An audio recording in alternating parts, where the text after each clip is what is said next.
Hurry and shop the final days of Springfest at Lowe's. Ready to get started on your spring planting? Right now, get select Bonnie 19.3-ounce vegetables and herbs, 3 for $12. Save on indoor updates, too, with up to 40% off select bathroom faucets and vanities. Shop Lowe's today, because Lowe's knows spring.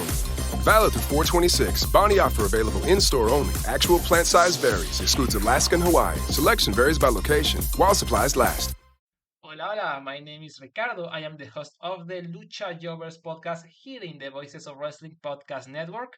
We are a Spanish-speaking show dedicated to discussing and analyzing pro wrestling from all across the world. From AEW to CMLL, we talk about American wrestling, Japanese wrestling, and of course, Lucha Libre.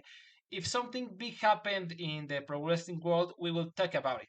So if you know Spanish or have a friend that knows Spanish or want to practice your Lucha Libre pronunciations, go listen to the Lucha Jovers podcast right here in the Voices of Wrestling podcast network. Nos vemos por ahí.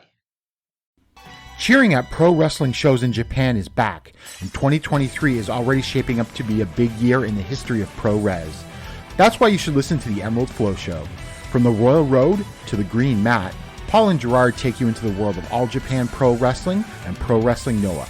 Not only do we analyze events, but we examine business, who is getting over, what angles are working or not. Occasionally, we take a look at other Japanese promotions like DDT and Zero One. So if you're looking for more coverage of the world of Japanese wrestling, check out the Emerald Flow Show on the Voices of Wrestling podcast network, available on all of your favorite podcast apps. This podcast is a member of the Voices of Wrestling podcasting network. Visit voicesofwrestling.com to hear the rest of our great podcasts, as well as show reviews, columns, opinions, and updates across the world of wrestling. What do you guys want to talk about?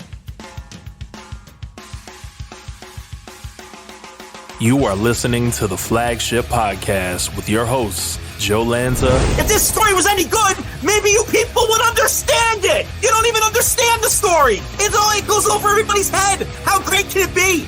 Maybe they need to talk more during these matches. And Rich Kraetsch. This is my entire life's goal, is to be a WWE superstar, and now I am the NXT Women's Champion. You can take that. If you want that, great. Good for you. I want MJF talking about getting roadhead. You know what I mean? Like, that's what I want out of my wrestling. Call me old-fashioned, Joe. It is the Flagship Podcast. Not live this week, but still hitting the feeds. I'm Joe. We got a big-time podcast today. This is the best wrestling podcast in the world. You know that? It really is. I love this podcast. I love doing it. I love listening to it. I do this podcast for 3 hours a week. And then I listen to the entire show again that same night for 3 more hours. I do that every week. One reason I do that is I'm a complete psychopath. The other reason I do that is to check my work, so to speak, take notes, see what we can do better, see what mistakes I made, which I then will never correct.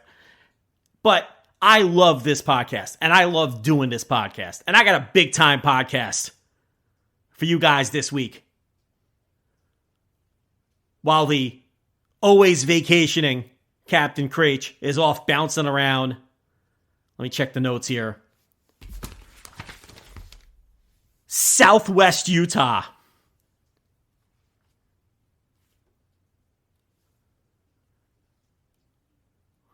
Well, while Rich is spelunking in Southwest Utah and looking at canyons and stalactites and stalagmites and spelunking into caves with the little helmet with the light gimmick on the front. I'm here working. That's right. Giving you guys another 3-hour professional wrestling audio adventure. A little later on, Andrew Rich, the producer, is going to join the show. We're going to talk about New Japan. We're going to give you a solid hour plus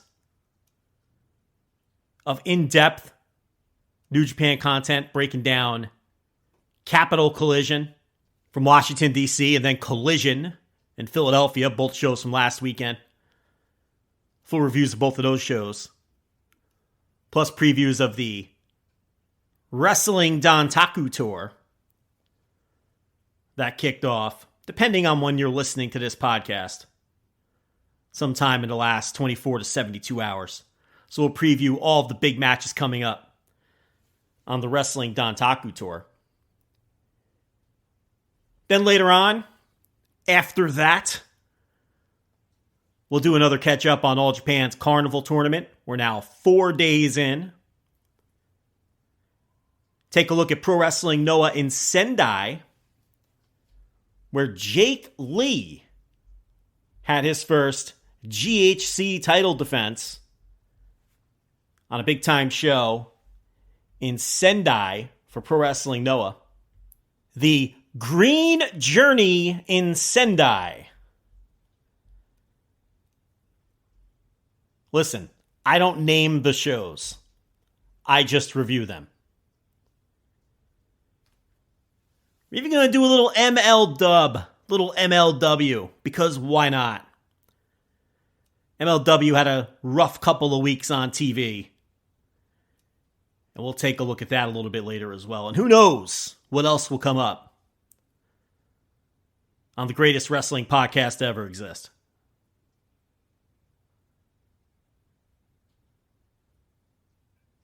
Got to start with AEW. Nowhere else to start.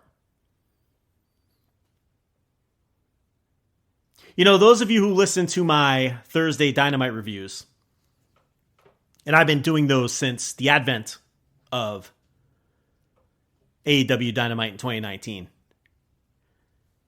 You know that up until about, I don't want to say 6 weeks ago, let's call it up until about the run-up to Revolution.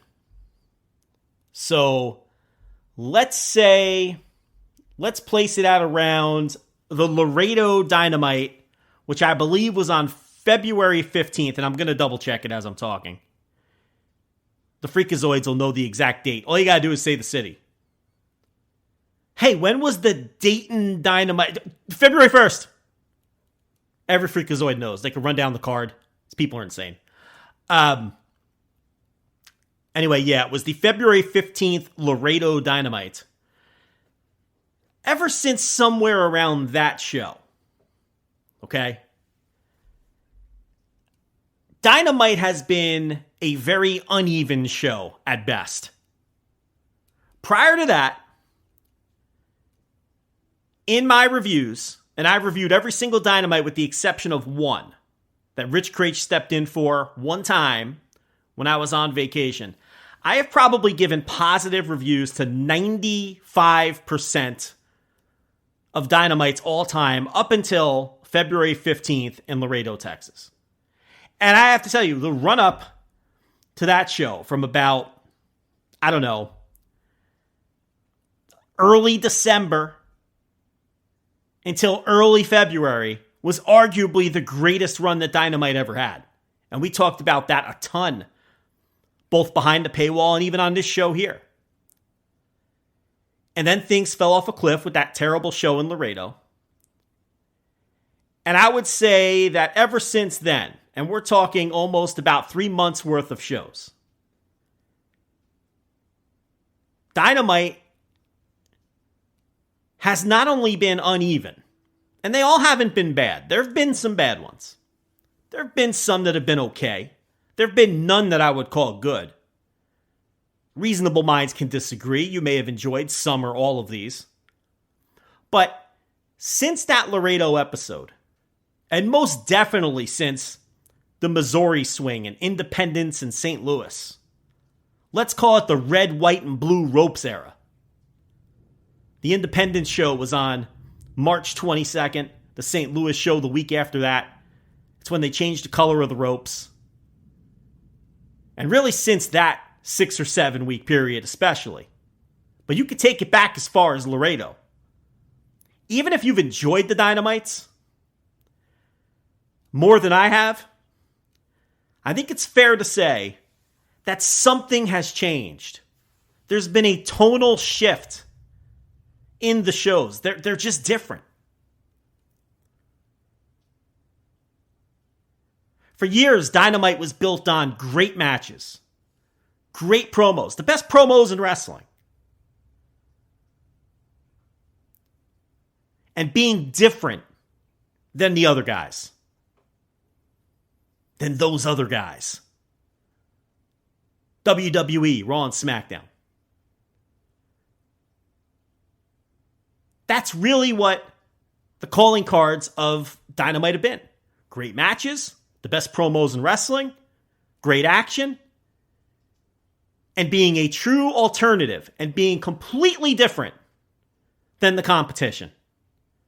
That's always been the calling card and the hallmark of AEW, and in particular, Dynamite on Wednesday nights. And that just hasn't been the case over this recent run of shows.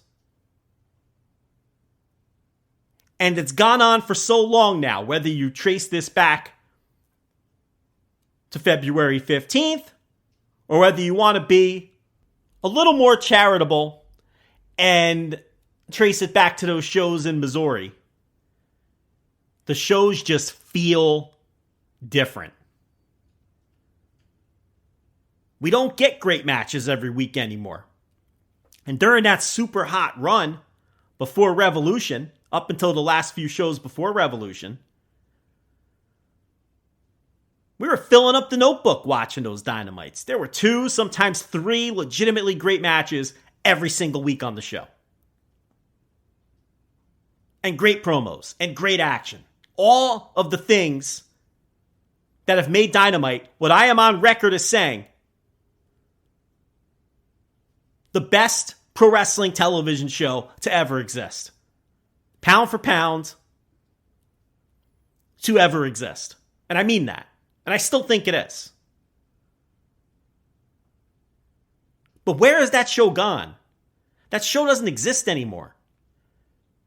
And it's been more than a couple of weeks slump. We've seen those before. We've seen this show hit some slumps that last 2 or 3 weeks, but then they bounce right back. This has been like 3 months of shows where we're not just not getting the great matches we're accustomed to and the great promos and the great action, but there's been a clear shift in how the stories on the show have been presented. And that's been the big change. And for those of you who listen to my review of this week's Dynamite, I mean, you can look at the title. It's right there. $5 tier behind the paywall. Wednesday Night Raw. Because that's what it felt like. And we have been crawling up to this point for the last couple of months with this Dynamite show.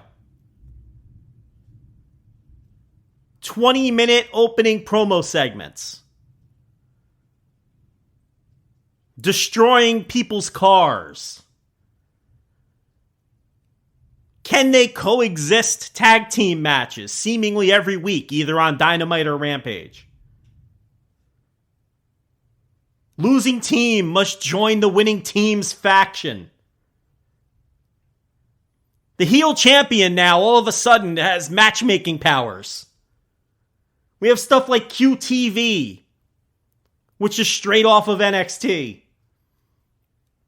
MJF handing a blank check to Sammy Guevara to take a dive. I mean, it's all derivative, sports entertainment, WWE-like junk. And listen, it's not as if this kind of stuff hasn't always existed on Dynamite and hasn't always existed in AEW, because it has. But in the past, you'd maybe get one segment with this garbage. And we'd all roll our eyes. And you just shrug your shoulders and say, well, you know, the whole show can't be for you. Not everything's going to land. It's what Rich likes to refer to as the Brandy segment. You'd get like one Brandy segment a week, meaning one terrible segment that everybody hates. And some people would choose to hyper-focus on that and ignore that the other 2 hours and 45 minutes, or 1 hour and 45 minutes, I have Raw on the brain, as you can see. The show reminds me of Raw now. And despite the fact that the other 1 hour and 45 minutes was incredible, with great matches and great promos and another kick-ass 2 hours of TV, everyone would hyper-focus on the Brandy segment, right? But this week's Dynamite was nothing but Brandy segments. The vast majority of the show was a Brandy segment.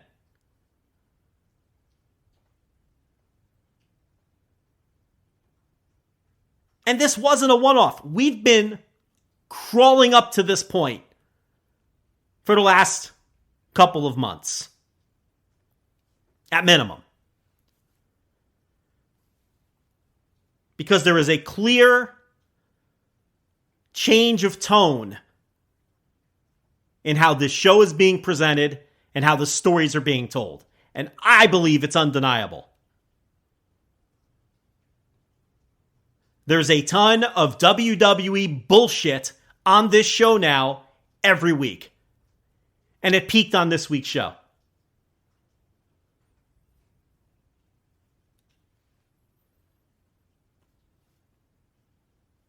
It's gotten to the point where I don't look forward to this show anymore.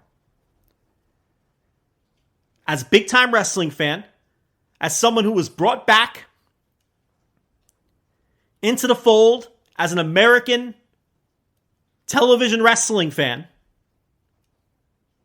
after WWE ran me off and Impact has never been able to win me over,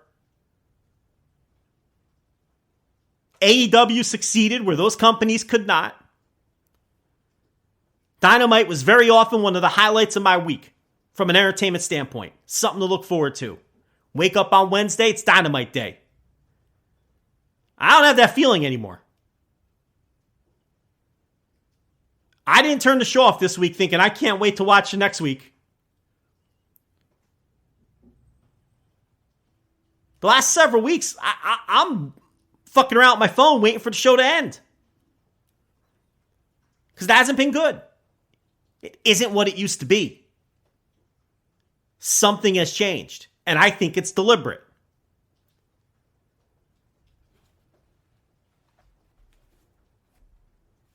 We all know Tony Khan is extremely online. That's no secret. Maybe all of the constant criticism that, quote, Dynamite doesn't tell stories, end quote, have gotten to him. Now, that was always bullshit. I would often contend that Dynamite told too many stories. That a typical Dynamite was packed too much with story. And was too frenetically paced. And they throw too much at us.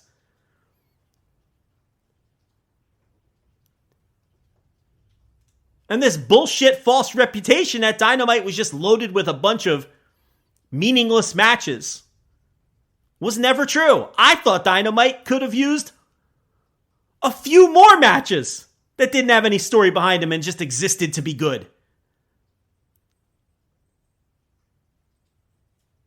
Because I always felt there was too much story packed into Dynamite. Well, that's still the case now. It's just shitty storytelling. It's WWE style storytelling. And it's why the show feels so different.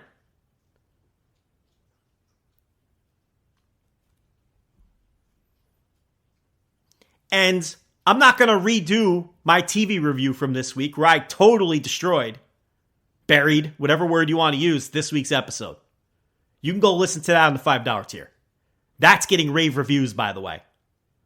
There have been some people who disagreed. But that review is I am getting praise. More praise for that review of this week's Dynamite than I've ever gotten for a review before. That's a fact. So I'm not the only one who is feeling this with Dynamite right now. But Tony Khan has got to get back to what made this show what it was for the first 4 years of its existence. 3.5, 4 years, whatever it is. Great matches. The best matches in the world that you can see on TV. There's no doubt about that. Great action.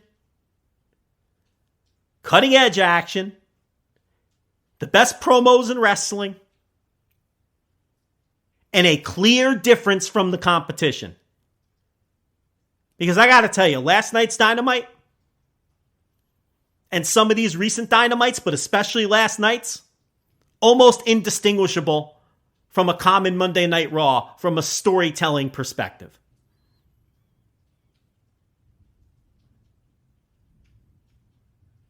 And I don't like saying that. And I don't like watching that.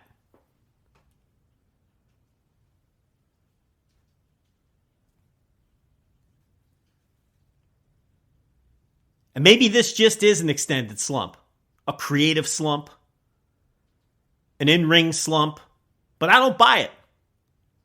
The roster's too good. Tony Khan has too good of a history of bouncing back. I feel like this change of tone that we've seen with this show is by design, it's deliberate, and it's on purpose. And it's calculated, and this is what they want the show to be. These show-long narratives where you do the long opening promo and that story builds throughout the show, which, look, that could be fine if done well. But not when we're destroying cars and doing can they coexist tag matches. And not having any of the great matches that we're accustomed to or great promos. We don't have brandy segments anymore. We have brandy shows. And it's disappointing.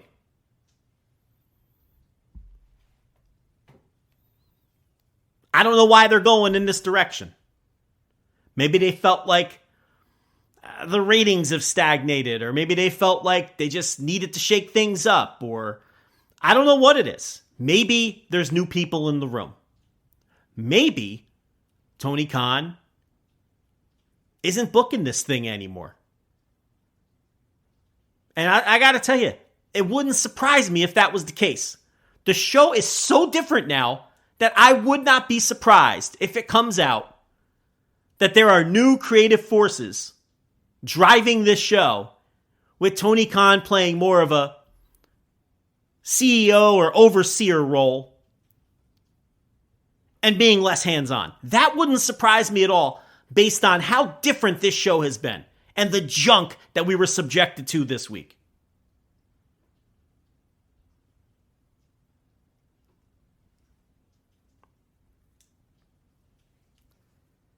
And look, they're dropping the ball on some key stuff. This world title program that they're building with these pillars has been an absolute bust. And all it has done is has exposed 3 of these pillars as not being ready to carry their end of a pay-per-view main event.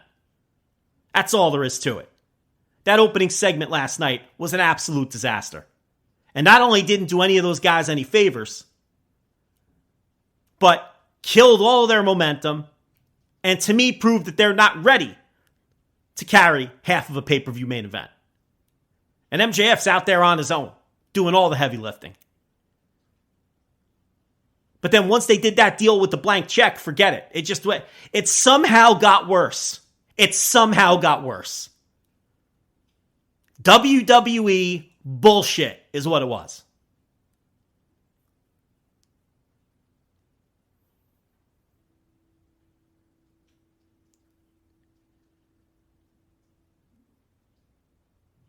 Jay White signs with your company. It's the talk of the wrestling world for a week. Everyone was sure he was going to land in WWE. Is there a hiring freeze? Is there not a hiring freeze? At the end of the day, in this context, it doesn't matter. The perception is you won. You got the guy. He came here. He's yours. And I gave them a pass for how they debuted Jay White with the run-in, when everybody else buried it. I gave it a pass because I trusted Tony Khan and I trusted this company to eventually get it right. And they haven't gotten it right. The guy has cut one 15-second pre-taped promo. One of the best talkers in wrestling. You sign the guy, it's the talk of the wrestling world. He's done a run-in, he's done a 15-second pre-taped promo, and he's wrestled one match that he won against a mid-carder and then got himself into a feud with Shawn Spears.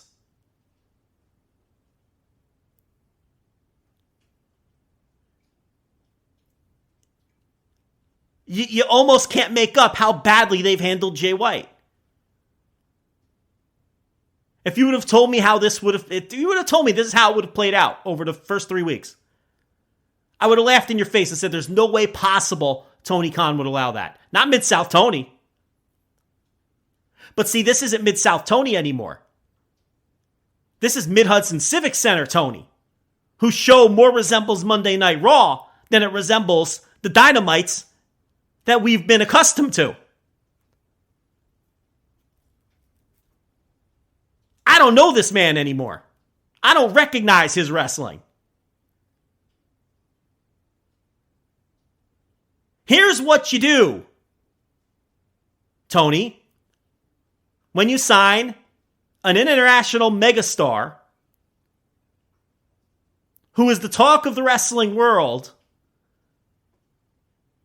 when your company lands him over the competition, you hype up his appearance on Dynamite all week on social media. It's the number one thing you focus on. Jay White speaks this week on Dynamite. We will hear from Jay White. However it is you guys like to phrase those things.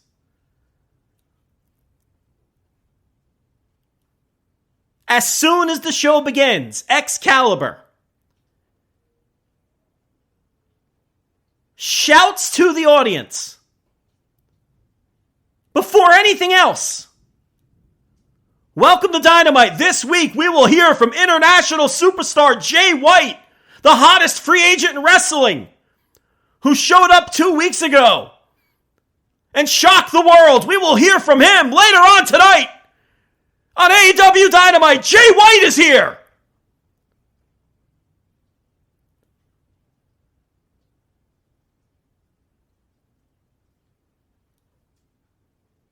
You make sure Taz puts it over. Unbelievable. I can't believe Jay White is... You make a big deal out of it. You hype it up. You talk about it every time you come out of commercial.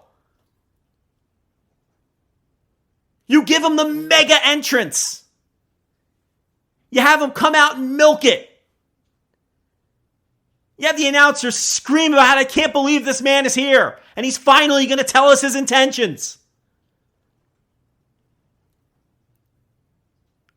He saunters down to the ring slowly, exuding that confidence and star power. You scored the biggest free agent in wrestling. You give him a microphone and all the time he wants to one of the greatest talkers in the game. And you let him get himself over.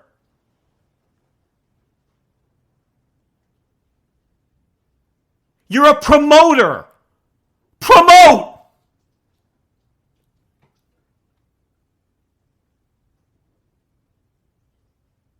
You make this man feel like the biggest deal in wrestling. And that he came here because this is the place to be. Has Tony learned nothing from Cody and Vince owning him with what Cody is doing in that company right now?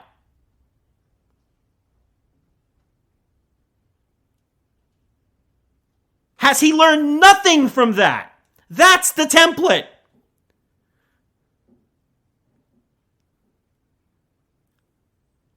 That is AEW's biggest L.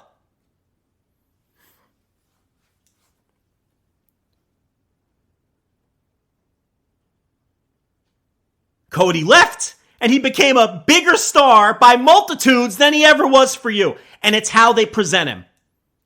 From day one, they presented him like they won the prize. And it worked. And now he's the biggest star in wrestling.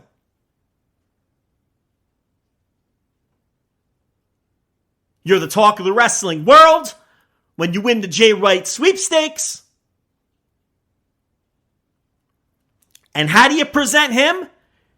He does a run-in, a 15-second pre-taped promo, and he's pulling Sean Spears over a guardrail.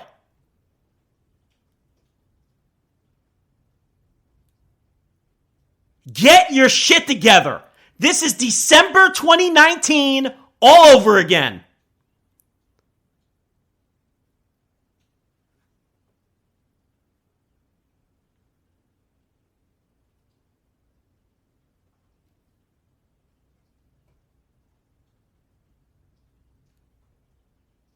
And this isn't about Sean Spears or Ricky Starks or Juice Robinson. That could be Jay's first program, but it's all how you present him.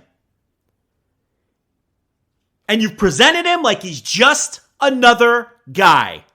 And Jay's too good. He still was one of the few highlights on Dynamite this week. One of the few. Along with the Elite BCC program, which is working, and it's great, and it has all these layers, and you have Takeshita getting involved, and Don Callis and Takeshita, and what's going to happen there, and is Callis eventually going to turn on Omega, and Takeshita has the history with Bryan Danielson, and that's great. I have no complaints about it. Not everything is terrible.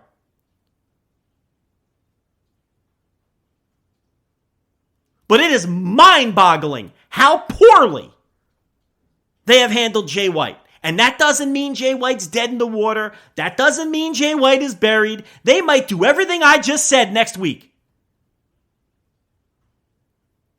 Or they might do none of it, and Jay White might be so undeniable that he can overcome it all. Because he still looked like a star out there, despite the company's best efforts to present him like a mid-carder.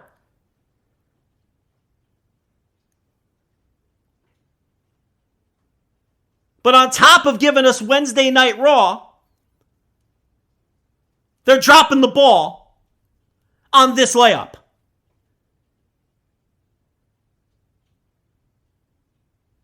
Because Jay White's not the talk of the wrestling world anymore. You missed that.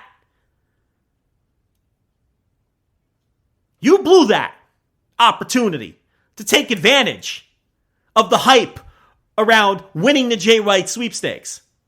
That ship sailed.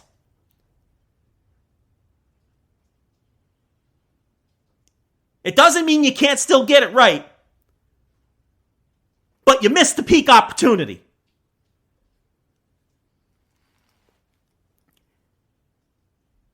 And whereas a couple of weeks ago I had confidence they would get it right with Jay White, I don't anymore. I'm not confident they're going to do what I just said they should do. Or anything resembling that. If you ask me today, if you put the proverbial gun to my head, I'd tell you he'd be working a mid-card tag team match at the pay-per-view against Ricky Starks and Sean Spears. At best, a singles match against Starks, fifth from the top. That would be my prediction on what Jay White's going to be doing at Double or Nothing. When he should be a very clear focus of the show. Here is our brand new star. We're going to build around this guy for the next decade. He's a really big deal. Here's why. And pound that home to the audience. You're a promoter. Promote! Make a star when you're handed the opportunity.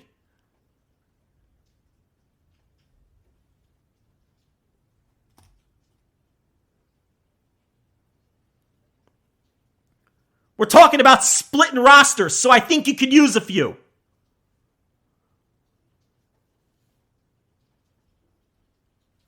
Speaking of which, let's talk about this Observer report. CM Punk, we all know at this point, barring something catastrophic, And possibly even if something catastrophic happens, like what happened a few weeks ago, Punk is on his way back in. At this point, I don't think anything can stop that. It's happening. We've had meetings. We've had discussions. We've had Punk nearly blow it up again. But he's coming back. And this Saturday show is coming. We don't know exactly when. Sometime this summer. We think Punk's coming back on that Chicago Dynamite. And according to the Observer report, there's talk of a soft roster split and the new Saturday show being the Punk half of the company, built around Punk. Now, I'm not a fan of splitting rosters. WWE has never gotten that right in 20 years. I don't like the idea of splitting rosters, but you do what you have to do to get Punk back in the fold. Anyone who has watched this recent run of Dynamites knows that this company, this promotion, needs any kind of injection of life and juice that they can get, and CM Punk will give it to them. No matter where you stand on Punk. And I'm largely agnostic. If you're being fair, you will admit that he is going to pump some life into the company until he inevitably blows it all up again. So you do what you have to do to get him back. And if that means quarantining him on his own show, I get it. A short-term solution. Even if you have to sell it as a long-term solution, I understand.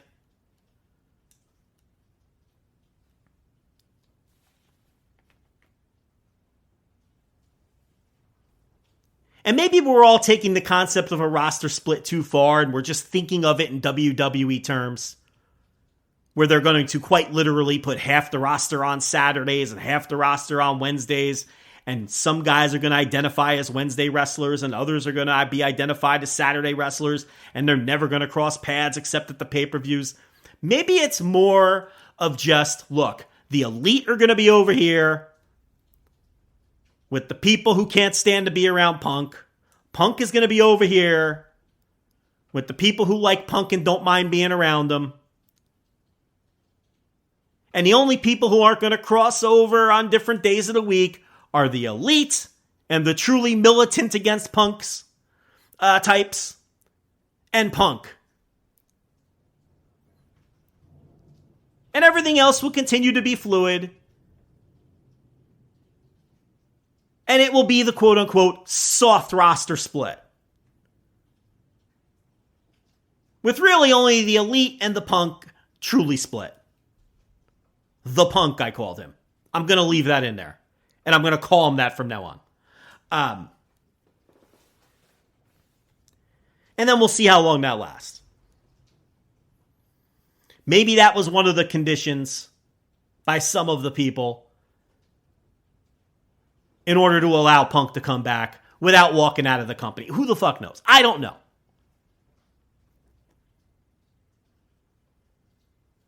But whatever it takes to get Punk back, you do it. You got to fill a 90,000 seat Wembley Stadium. You got Forbidden Door coming up and you got to sell pay-per-views. You got your own, traditional big four pay-per-views that you do every year, including potentially All Out. Who knows? With All In being a week, but you got a bunch of big shows coming up. Punk will be helpful. But I'll tell you what I'm skeptical of. That's this Saturday show being a big deal long term, and I'm going to tell you why. Because we've been down this road before, and we've been down this road with this company, and we've been down this road with Tony Khan. AEW Dark began, if you recall, as a show taped before Dynamite with mid-card wrestlers in 50-50 matches. No squashes. Good competitive bouts. Sometimes the big stars would even wrestle, like Kenny Omega. And then the pandemic happened, and Dark changed into something else. And we'll give that a pass. It became a squash show. A tryout show of sorts. And that was all due to the pandemic. So we're not going to place that one on the company. But then they rolled out Rampage. And what did we hear? This is not going to be a B show. We have 2 A shows. It will not be a B show. And I believed Tony when he said it. Why? Because he's one of us. And we all know when these companies roll out new shows and insist that they're not going to be B shows, that we all do the jerk-off motion, roll our eyes and say, yeah, sure, we know how this goes. It's going to be a B show in a month. But I believe Tony because he's one of us, and he was aware of that. And I didn't think he would allow Rampage to slip into being a B show. And for a while, he was doing a great job. It was the Punk show. It was the place to see CM Punk. CM Punk debuted on Rampage. CM Punk didn't appear on Dynamite for a number of weeks after he debuted. If you wanted to see Punk, you had to see him on Rampage. And Rampage truly was another A show for a few months. And I was one of the last Rampage defenders, even long after it ceased being the Punk show. There were always title matches and angles and people turning. And I was like, Rampage is better than people say it is. It's not a full-on B show. But slowly but surely, it did become one. To now, where it's undeniable.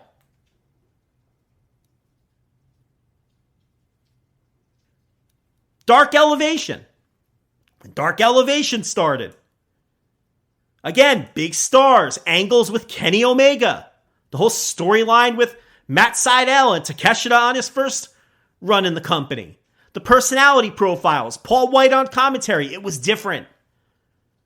It may not have been an A show, but it was something different than Dark and then Rampage. And it was interesting. But it quickly just became Dark 2, a squash show, as Tony lost interest in that one as well. Battle of the Belts. It's going to be just like Clash of the Champions. In the history and the tradition of wrestling on the Turner family of networks. We can't use the name Clash of the Champions. We'll call it Battle of the Belts. Live quarterly specials. It's going to be great. What did we get? A 1-hour show with championship matches featuring all of the B titles and secondary contenders.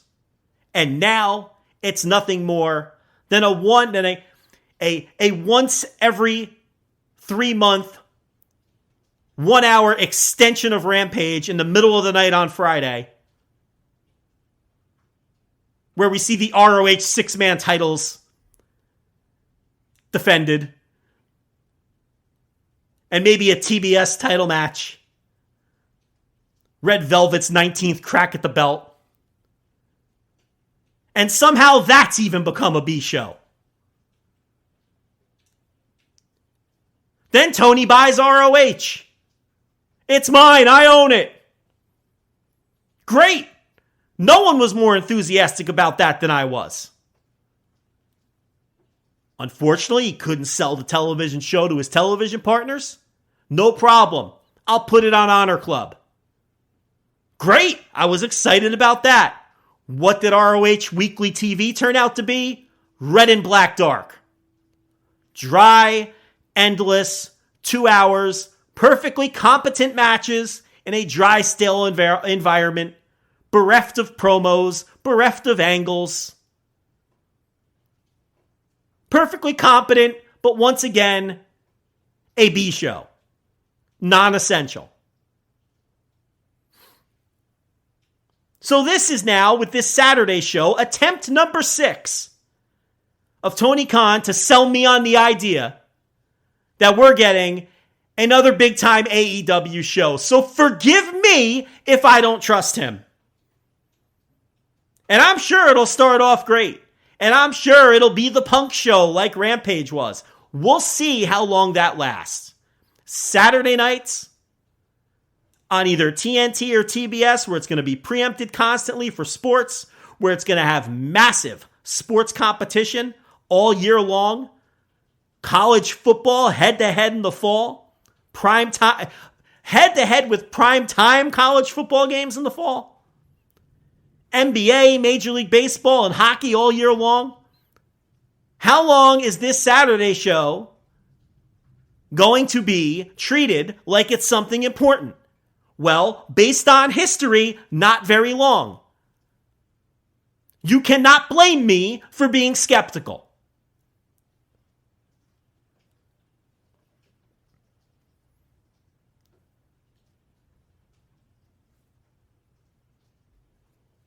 They no longer automatically earn my optimism. I now have them at arm's length. Again, this is now attempt number 6 to roll out a truly meaningful, truly essential second show. Attempt number 6. We'll see. Arm's length.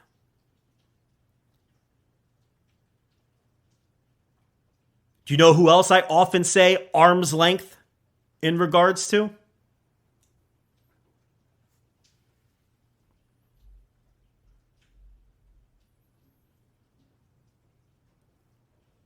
We'll be right back with Andrew Rich. Hurry and shop the final days of SpringFest at Lowe's. Right now, get an additional $300 off when you spend $1,996 or more on select major kitchen appliances. And keep your lawn looking fresh with savings on the Ego 15-inch string trimmer. It was $219, now it's $199. Shop SpringFest today, because Lowe's knows spring. Lowe's knows home improvement. Valid through 4/26. Selection varies by location. While supplies last. Exclusions apply. See Lowe's.com for details. All right, we're back, and we're going to do a little bit of New Japan. I am here with the producer, Andrew Rich, Music of the Mat, Voice of Wrestling Podcast Network. Now, you reviewed both of these for the site, or did you? Which one did you review? I just reviewed the Philly show. Sean Cito reviewed the DC show. So we've got them both, but I just did the Philly show. All right, so you did Philly. That's the one we're going to start with anyway. Okay. No, we're going to start with DC, actually, right? Because DC was the... Yes, that was the Saturday show. 15th. Yeah. Yeah, so DC was Capital Collision, and then it was Collision in Philadelphia on the 16th. So let's start with the DC show then. And, this opener, what was it, 10-man opener? It was a 10-man opener. So we had Rocky Romero and Volador on opposite sides. Did you happen to see the hair match from about 3 weeks ago in Arena Mexico, or no? I have not. I'm a little behind on CMLL, unfortunately. But I know the result and everything because it's pretty evident that Rocky got his head shaved. So I'm aware of what happened. I just haven't seen it, unfortunately. Yeah, I mean, the hair match was a little bit of a letdown. What they did was they had basically a 4-way reverse elimination match, I guess is the best way to put it, where the lucha style, when a mask or hair is on the line, where if you score a fall, you eliminate yourself, so you're not one of the last two left, and then the last two guys left had to have the hair match or whatever. And it was Volador and Rocky Romero and Angel de Oro and Oraculo, and it was like so obvious who the last two guys are going to be because, Volador has been challenging him in his hair match for months now. So that kind of killed the 4-way elimination match because there's absolutely no drama.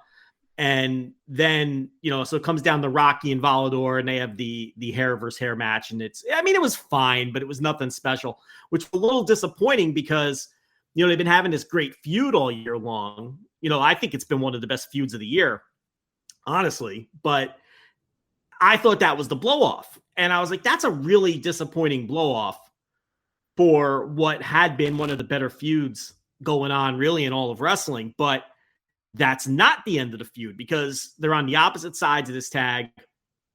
And now we're going to build to a title match for Rocky's. What is that title that he holds? I hate to put you on the spot. It's the NWA World Historic Welterweight is the one. So he will, I always forget which weight class his particular title is that he's feuding with Volador over. But yeah, so they're going to build towards that, and they were on opposite sides of this 10-man. So aside from Volador and Rocky going at it here, did you have any other thoughts on this 10-man that opened up? It was Gabe Kidd, Kevin Knight, Kushida, Mike Bailey, Volador Jr. versus Chuck Taylor. Very random. Leo Rush, Rocky Romero, Clark Connors, and the DKC. Not really. It was your standard, decent, little multi-man tag opener. I know Chuck Taylor was replacing Ishii, who went on to wrestle a singles match later in the night. Originally, he was supposed to be in this match, but no, this was just a decent little tag. Everybody get their stuff in. I thought the spot of the match was Kevin Knight and Kushida doing like a standing Doomsday dropkick to the DKC off the apron onto a bunch of guys on the outside. Because obviously, Jet Setters, they're going to be the next challengers for Catchup 2. Just giving a little shine in the match there. And Kevin Knight is a pretty amazing dropkick. But no, beyond that, it was just one of those standard, little openers, I guess. So who was Despi's first opponent? I don't think he had remember? one. I don't think he had one. I think they announced Despi just having the match with Ishii, and they moved Ishii up. I think I can't remember in particular. So I can't remember either. But because you mentioned that Ishii was in this match originally, and I was wondering, I was trying to think while you were talking if somebody got hurt or something, but I couldn't remember. So I think you might be right. I think it just might be a matter of it wasn't necessarily an injury move, but just they had to shuffle some pieces around. Just when they put the card together or whatever. So. Yeah, and of course, they did the post-match, I guess, was more notable than the match itself because you had the Clark Connors DKC stuff here, which kind of set up what was going to happen next after David Finlay defeated AR Fox. So what'd you think of, let's combine the two angles, the angle after the 10-man tag and then the new Bullet Club member. What'd you think of all that? Yeah, when he turned heel on DKC and attacked him, I could kind of guess, okay, Finlay had been teasing a new member at the DC show, appearing in some way. I figured, okay, that's kind of obvious, and, it could have been a swerve, they could have had someone else, but they went with the obvious pick of having Connors be the new Bullet Club member, which I think is good. I think it's a good move for him, because, he's a good wrestler, don't get me wrong, he's good as a babyface, but I think, he wasn't really going anywhere right now. Really, he was mainly just, on the U.S. shows. And when they brought him over to Japan, he was basically just Taguchi's tag partner for Super Junior Tag League. And, it's a decent role for a guy on the come up. But if you want to really, get the gas going and start putting the pedal to the metal, then I think it's a much better move to turn him heel and give him a new direction with the Bullet Club. I know people groan, a new Bullet Club member. I know, me too, believe me. But I do think this is a good move for him. Listen. I think Bullet Club somehow, some way feels fresh in all the places that it exists currently.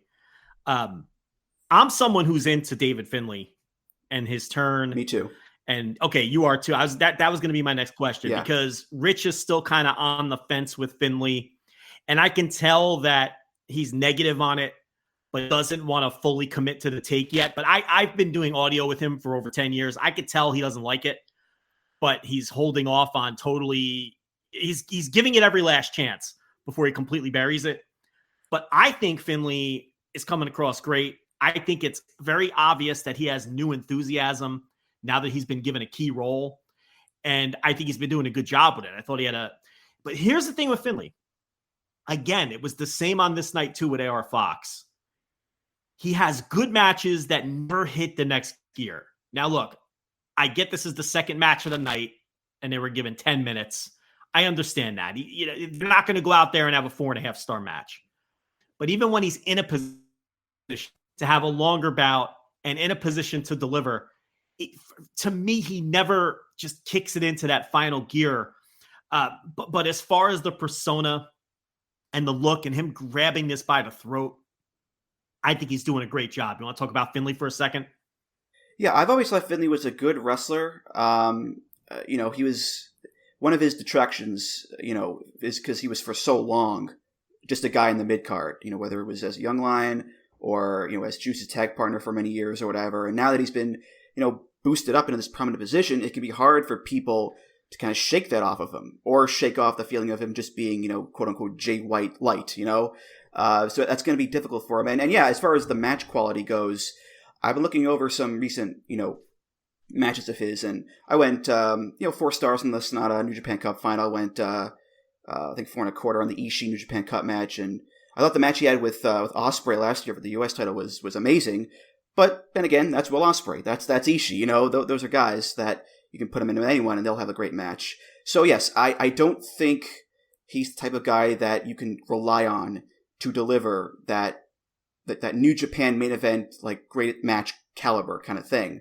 But like I said, he is a good wrestler. He can have a good match. And I think he had a good match with AR Fox here. AR Fox got a lot of offense in, some close near falls, but Finlay obviously is the guy that they're looking at and they're putting on the shine on, so he won. But what I like about Finlay too is this: Finlay is a heel.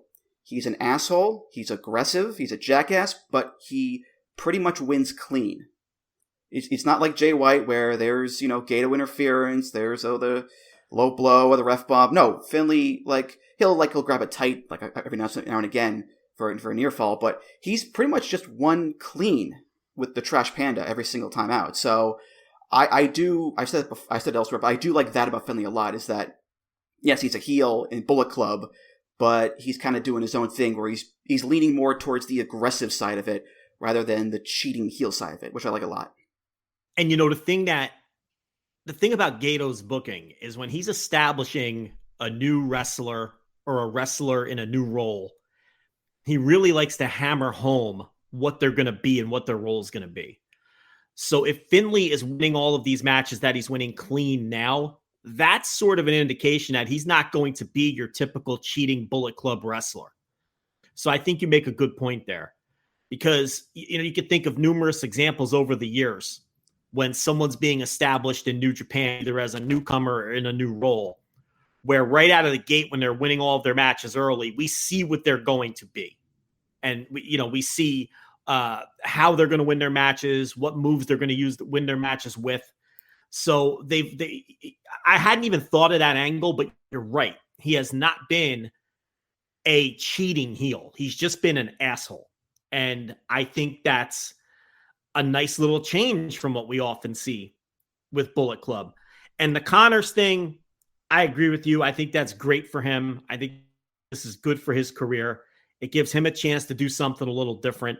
These young lions have to wrestle clean, and then and then his first gimmick with this big game hunter. What was he? The White Rhino. Wild Rhino. What was his official nickname? The Wild Rhino. The Wild Rhino, and he's got this hunting persona, and he's just that wasn't something that had incredible upside, that gimmick, but it was something to get started in the company as a full-fledged roster member. And he got a couple tours under his belt and a couple tournaments.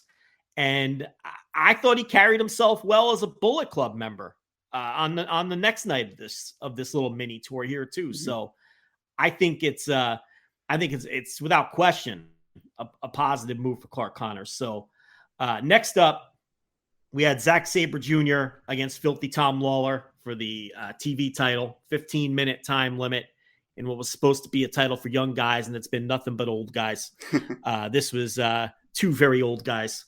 What are they, 38? How old are these guys? Zack Sabre Jr. is 35, and Filthy Tom, is he 40 yet? He is 39. So either way, this is not, the 25 and under idea that we were sold on.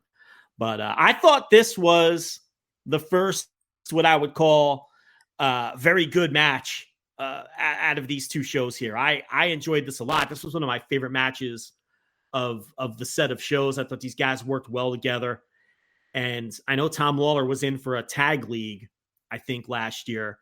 I think it's time to get him back into Japan proper for some New Japan tours. What'd you think of this match? Yeah, this is a great match. I went notebook on this. This is my first notebook match of the weekend. One of the best matches of the night. And when you hear Zack Sabre Jr. versus Tom Lawler, you kind of think, okay, it's going to be, two grappling guys. It's going to be technical grappling. It might get a little boring, but no, they mixed it up. They had the grappling, they had the technical stuff, but there were big strikes. There were, flash pin exchanges and all that kind of stuff. And Lawler is bleeding from the mouth. And I think what helps a lot too is the 15-minute time limit, because that can really help, keep it from going too long, and it helps build up, a sense of urgency. And the thing about, Zach's matches with this TV title is that they've all pretty much gone close to the time limit, which on the one hand can ramp up the drama, sure, but if you do it for every single match, it kind of, loses its luster and kind of becomes a trope. But no, I thought this was a great match. I went, I think, 4 stars on this. And if there's a rematch down the line, maybe in a G1 or something like that, I'd be down for it. I'd love to see Lawler in a G1. He was in the G1 last year. He was in the G1 last year, yeah. Yeah, and then he came back for the tag. Did he come back for the? He came back for the tag league, right? No. I'm confusing. Don't think so. Yeah, you know what? I'm confusing the tag matches on the G1 tour with the tag league, because he worked a bunch of tag matches on that with him and Isaacs. Yeah. So he worked the G1 last year, and I'd like to see him back. He has a style that suits a lot of the guys on the roster. And I went 4 1/4 on this. I thought these guys tore the house down, and it was, arguably the match of the night. In contention at least with the next one we're going to talk about, I thought, and then the main event. So I had Ishii and Despy at 4 stars flat. What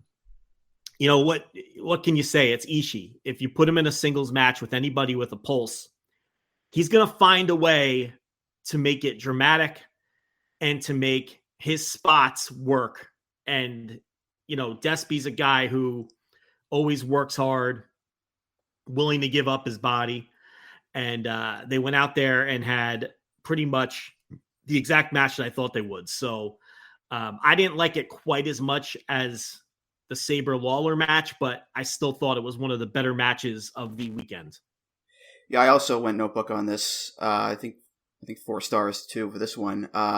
Yeah, this was great. I mean, it's Ishii and Despy, so yeah, you kind of expect it to be a certain level. And what was cool too is, I think commentator mentioned this, but this is a rematch from the Empty Arena New Japan Cup matches, that match that they had in 2020. So it was basically just like a do-over in front of an actual crowd. And sure enough, they killed it. Despy trying to go after, the strike exchange at first with Ishii, and that's not going to work because it's Ishii. So he goes after the leg instead to set up numero dos, and Ishii's trying to fight with this wounded leg. And they're doing these cool sequences like Despy hitting Pinche Loco, and he went for that second one, that exclamation point with the second one, and Ishii lands on his feet and does the sliding clothesline and all that stuff, and then the lariat that he took Despy's head off with that lariat at the end into the brainbuster afterwards. Just so good. Yeah, great match. One of the best of the night and one of the best of the weekend, I think, in my opinion. All right, so we've got Sonata as the IWGP World Champion for the first time in America, in there with Yoshinobu Kanemaru. Well, before that, before that, we had the Juice Robinson Fred Rosser attack. Before that, you know what? So, if you didn't bring that up, I would have completely forgot about it. That's why I'm the producer, man. I got your back. if there's one thing that happens on this show with me and Rich, we constantly forget to talk about angles on these shows. I don't know what it is. It may be because we're just reading down the match results, and typically when you're looking at match results on Cage Match or something, typically angles aren't on there, so maybe it's out of sight, out of mind. But I can recall so many times where I have finished up one of these stupid podcasts and, slap my hands together. I start eating my post-podcast meal, and I remember that we forgot to talk about some major angle where some major star did a turn or somebody debuted, and I'm constantly kicking myself. So thank you very much for bringing that up. Talk us through that Juice Robinson angle. Okay, so a little flashback to Battle in the Valley. Fred Rosser was wrestling Kenta for the strong title. Juice Robinson sneak attacks him during the match with a roll of quarters in his hand. Left-handed guy with the quarters. Kenta wins the belt from him, and this is, obviously the revenge. Rosser wants revenge, and in the lead-up to the match, he had called out Juice's wife, Toni Storm, and said, come on down to the show. I'll get a seat for you. If you put his name right in her seat, you can watch me kick your husband's ass. So Rosser comes out for this match, and Juice, incensed, he's a proud husband. He attacks Rosser from behind, just viciously, and hits him with the roll of quarters again. and he just goes full on Will Smith, with "keep my wife's name out your fucking mouth" line, which got a pop out of me. So no contest, and Juice is kayfabe suspended from New Japan for the foreseeable future, and Rosser is beaten and bruised going into the next night. Isn't this one of these scenarios where the heel is right? I mean, when you call out a man's wife like that, he's got a point, I mean, the guy sticks a chair there with his wife's name on it and says he's gonna, beat the shit out of her husband right in front of her. Doesn't Juice have a legitimate gripe here? I don't know if he's necessarily wrong for beating the snot out of this guy. But no, they never rang the bell. And, he just beats the living shit out of him, gets the suspension, gives him the Will Smith line. Now, it's funny because I think Will Smith was in the wrong. But, it's almost the same scenario, right? It's a similar scenario, except, Rosser is threatening to beat up the guy in front of his wife. Chris Rock is telling a joke as a stand-up comedian. I think that's the key difference. But, and listen, we live in a society, and the rules are a little different than a wrestling ring. You can't be walking up to people on live TV and paintbrushing them across the face. So I think that's the big difference for me. The rules are different, in pro wrestling. But I think this is one of those scenarios where the heel isn't necessarily wrong, right? So, but this would play out over the course of the weekend and affect stuff that happened on the next night. So we will get back to speaking about Fred Rosser in a minute. But so this is what I was bringing up before. Sonata, who won his match here, his first appearance as champ in the United States with Kanemaru. They beat Hiromu and Naito.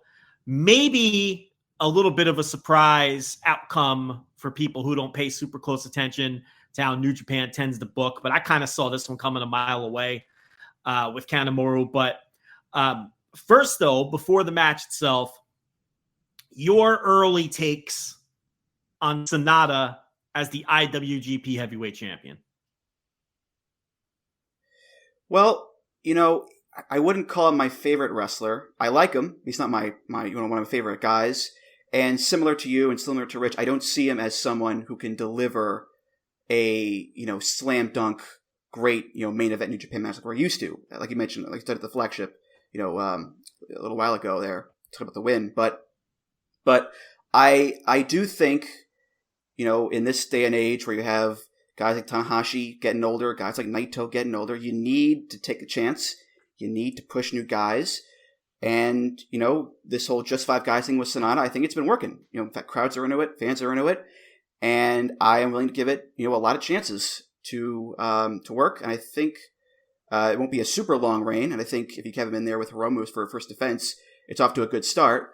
But yeah, I am willing to see where this goes. And I think like the unit as just in and of itself, I think it's pretty cool. So yeah, again, I'm not a super fan of the guy, but I think you have to take a chance on these kind of things and you have to see what works. And I think they're going to give him every chance to make it work.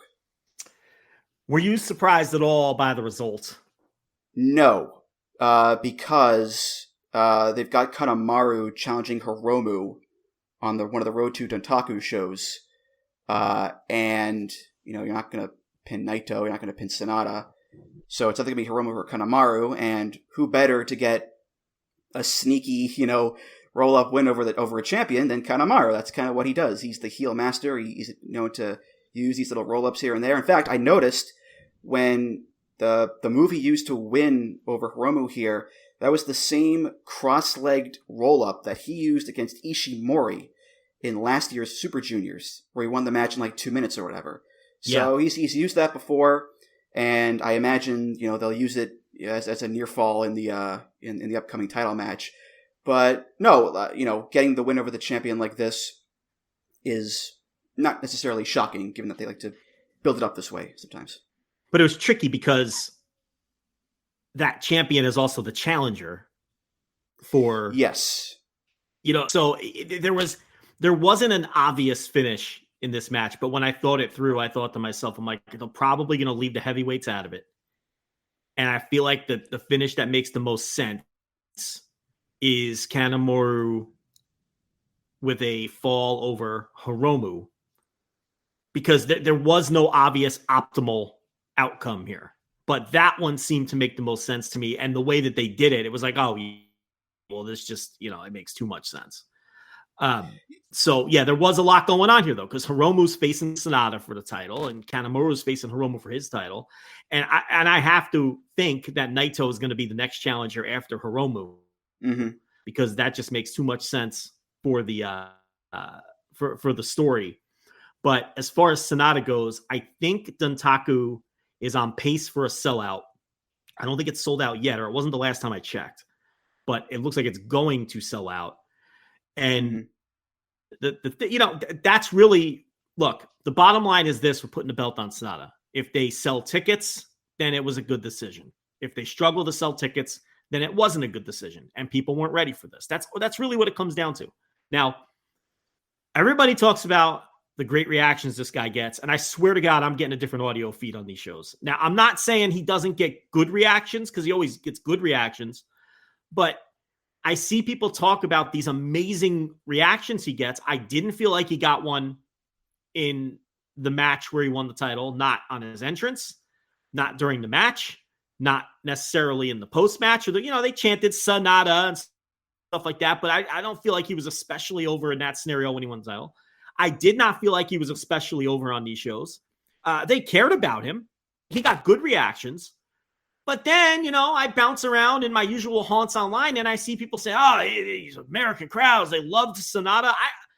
Am I getting different audio feeds? I don't feel like he's getting the level of response that your typical top line New Japan stars get. He certainly wasn't getting the kind of responses that Naito and Okada were getting on these shows. And not that I expect him to, because those guys have been established superstar level wrestlers for a decade. Okay. And this is a guy who just won the title 10 minutes ago. But I don't know. I am not feeling this massive overness of Sonata that people are claiming exists. But the ticket sales are going to tell the story there, I suppose. So it looks like Dontaku is going to do pretty well. And then we go from there. I mean, it's like I said last week or whatever week it was. I'm open-minded to this, to see where it goes. You constantly have to make new stars. You make new stars or you die. I mean, that's just how it goes. That's pro wrestling.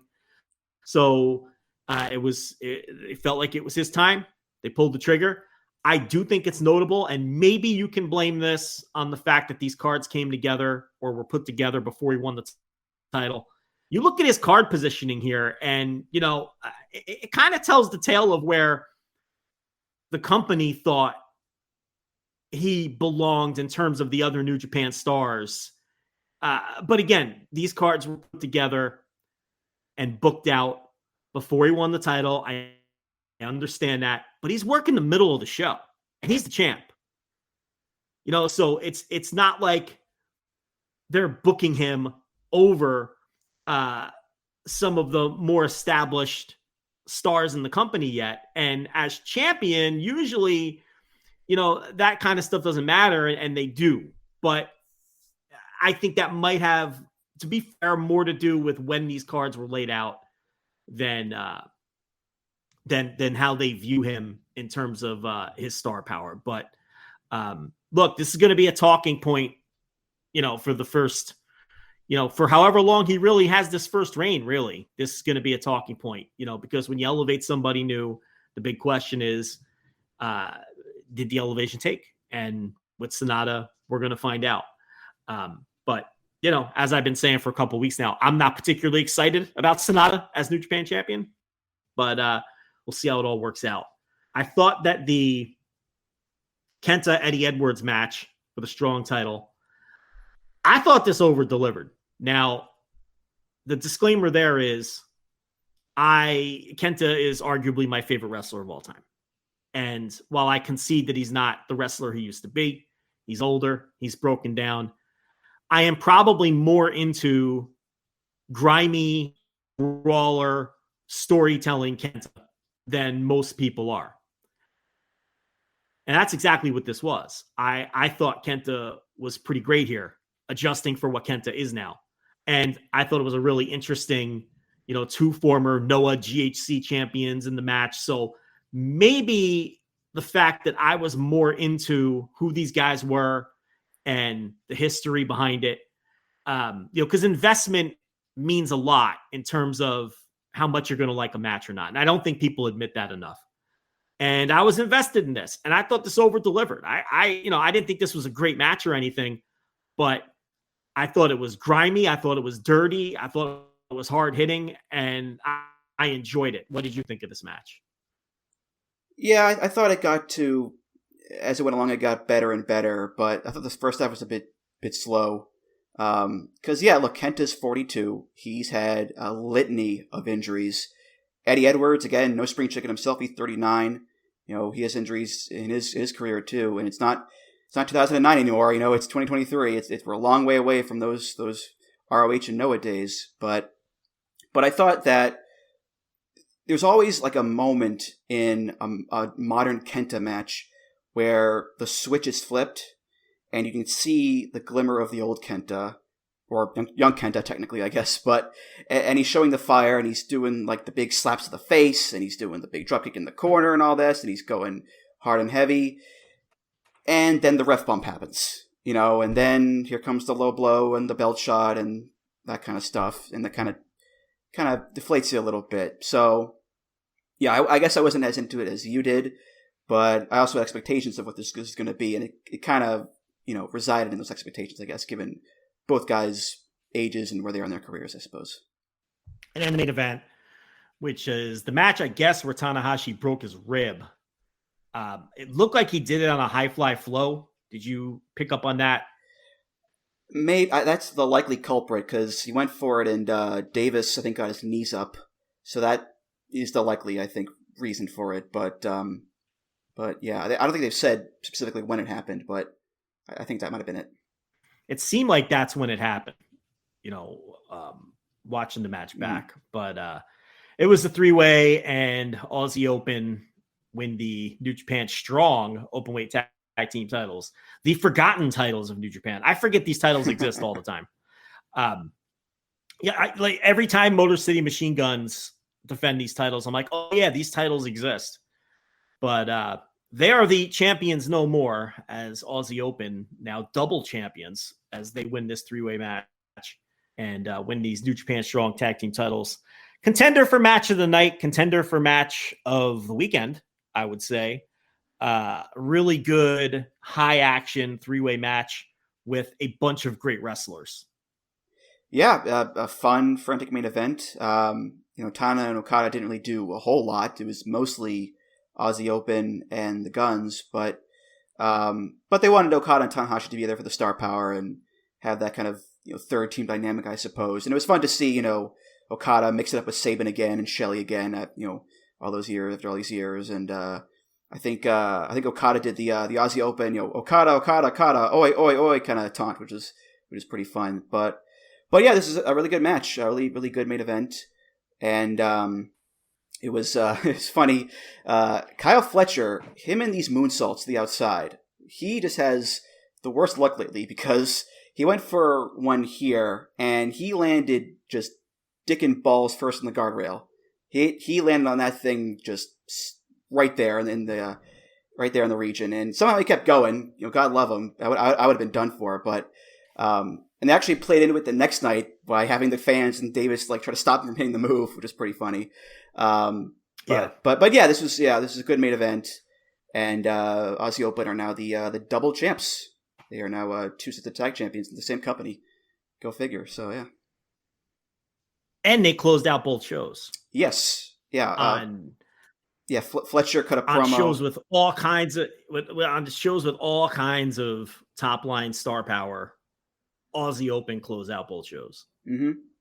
Yeah, and on this show, Fletcher said that Aussie Open are the best tag team in the world, and of course the crowd starts chanting FTR, and Fletcher says that's some bullshit right there. So they're laying the breadcrumbs for the rematch coming.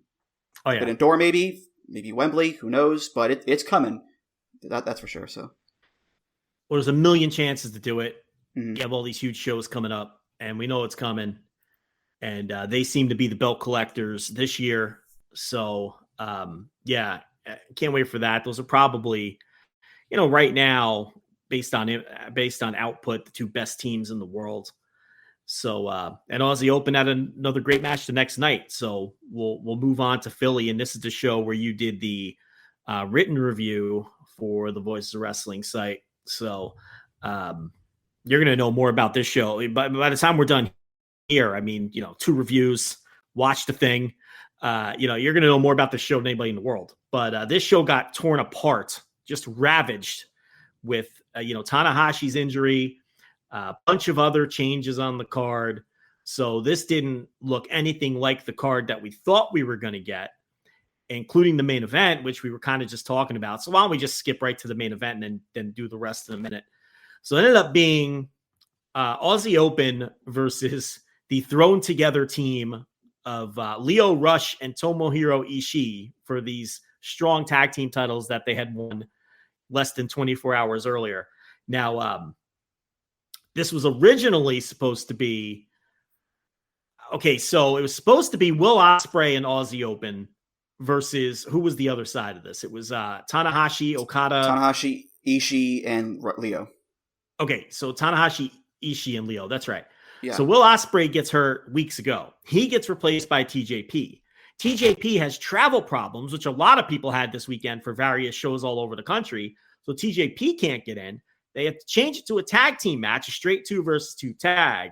So they pull, I guess they don't pull anybody, right? So they just eliminate Tanahashi. They eliminate the third partner for the United Empire team, and we just have a straight 2 versus 2 tag. So an absolute mess, and that wasn't the only change that we'd see on this card. And it was actually the second time in less than a couple of weeks that Will Ospreay and Lio Rush didn't get a chance to mix it up because I don't even know if this is public or not, but Will Ospreay was going to wrestle Lio Rush on the Mark Hitchcock Memorial Super Show, but that got changed because obviously Will got hurt, and then Lio Rush pulled himself from that. He didn't even end up wrestling on that show. So, and then Lio Rush pulled himself from the show.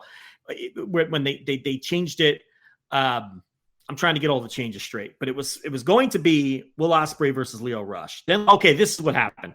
Then Lio Rush pulled himself from the show. So then they moved Will Ospreay into the 6-man tag with Aussie Open, but then Will Ospreay got hurt and they had to pull Will Ospreay out of the 6-man tag with Aussie Open. And then Aussie Open ended up wrestling. They teamed with Cobb on the Super Show there. Right. That's right. And then what they did was they brought in Cobb, who was wrestling on a different show somewhere else in the same time slot, but they took care of Cobb and brought him in to replace Ospreay. So that show is another show that got completely Frankenstein. But the point here is this was the second time in 2 weeks that Will Ospreay was supposed to share a ring with Lio Rush and didn't. So at any rate, it ended up being Aussie Open versus Lio Rush and Tomohiro Ishii. And I thought this, again, I thought this was easily the best match on this show. And I thought it may have been the match of the weekend. I went 4.25 plus with my very pretentious new rating system on this one. The same rating I gave the 3-way tag the night before. But if I had to choose one over the other, my disdain for 3-ways, I'd probably just give the edge to this one. But what'd you think of the main event of this show in Philly? Yeah, the loss of Tanahashi and TJP, it turned out to be a happy accident because this is my match of the night and match of the weekend. I love this match, 4.25 on it. Aussie Open, yeah, they've been having a great year. I think they made a strong case, no pun intended, for Tag Team of the Year. Lio Rush, a guy who's also had a pretty great year too, with the junior tag title match at Wrestle Kingdom, the Hiromu match at New Japan Cup Finals, the match against Kushida at the Multiverse United show, and Ishii is Ishii. We just talked about his match with Despy being great. So you put these 4 guys together, and you're bound to get something pretty damn good. And this was pretty damn good.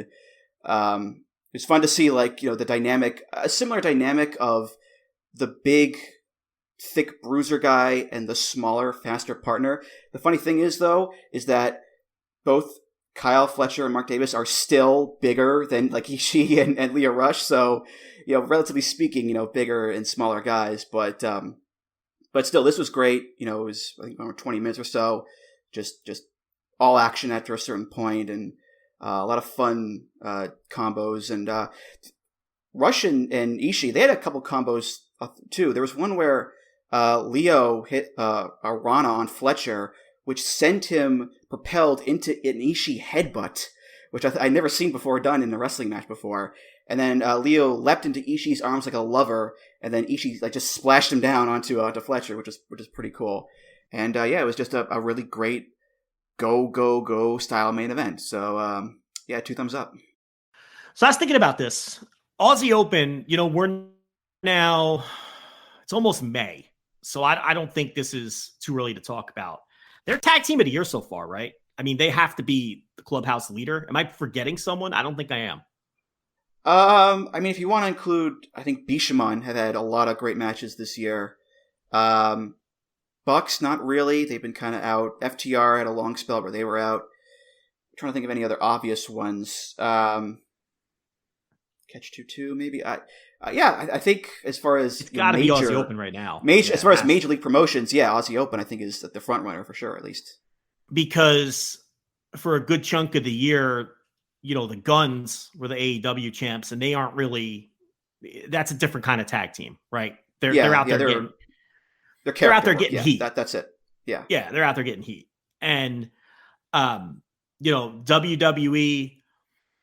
I guess you could make a case for either the Usos or Owens and Zayn, but I don't think they have as deep a resume, either of those teams right now, that Aussie Open does through 5 months or through 4 months heading into the 5th month. The Noah tag team situation hasn't been anything special, with those titles bouncing around. Same for All Japan. And actually there's a lot of cross between those two with the kind of interpromotional thing they have going. You mentioned all the New Japan contenders. Is there an obvious Dragon Gate team I'm forgetting? I don't think so. Only one that come to mind are the champs they were before. I think KZ and Big Boss, but that's a question for Case Lowe and Mike Spears, obviously. So I think that they'd be more suited for that question. Yeah. So I mean, I don't think there's an obvious team that is having the kind of year that Aussie Open is having through the first third of the year. I mean, we're going to be a third of the way through at this point. So I know Big Boss and KZ had that really great match against Yuki Yoshioka and Kakuta in March. I remember that was a great match. But again, I don't know if any of these teams have the deep resume that Aussie Open has. And Aussie Open, they're wrestling everywhere.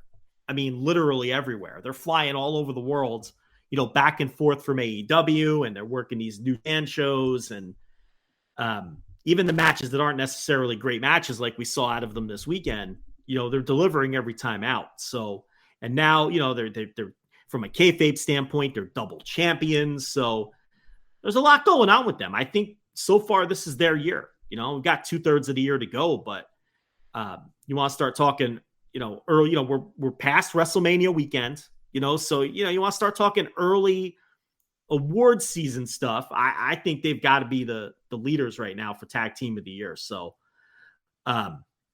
let's shoot to the top. We had a little opener here. Despy and Volador Jr. versus Delirious and Kevin Knight. I don't remember the original card. I'm sure that Rocky originally was involved with Volador in some form, but instead, with all the changes, they reformed the Havana Pitbulls later on in the show. So I don't know. I don't have much to say about this. It was a fun little opener. I'm sure you don't have a ton to say either, right?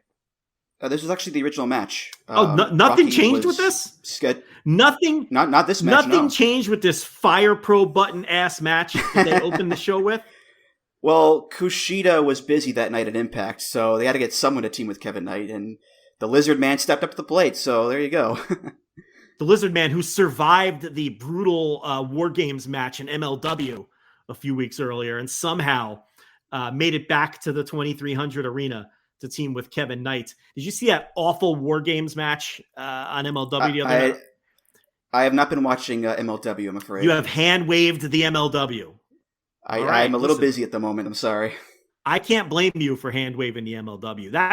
I did see Hammerstone versus Fatu. I will say I did see that, and that was a great match. But beyond that, I am in the dark when it comes to MLW. So you're not locked in every Tuesday night, is what you're telling me. I'm afraid I'm not. I'm unlocked in for MLW. So, you're not coming home from work and rubbing your hands together and slap and play on the DVR to enjoy some MLW action. That's something you're not doing. I'm not putting the briefcase down, not putting the hat on the coat rack and all that. Honey, I'm home. I'm going to watch some MLW. It's not happening. I'm sorry. It's just not happening. A little ML dub? No? Okay. No. All right. Microman doesn't work up your dander at all. So, all right. I understand. Look, I get it.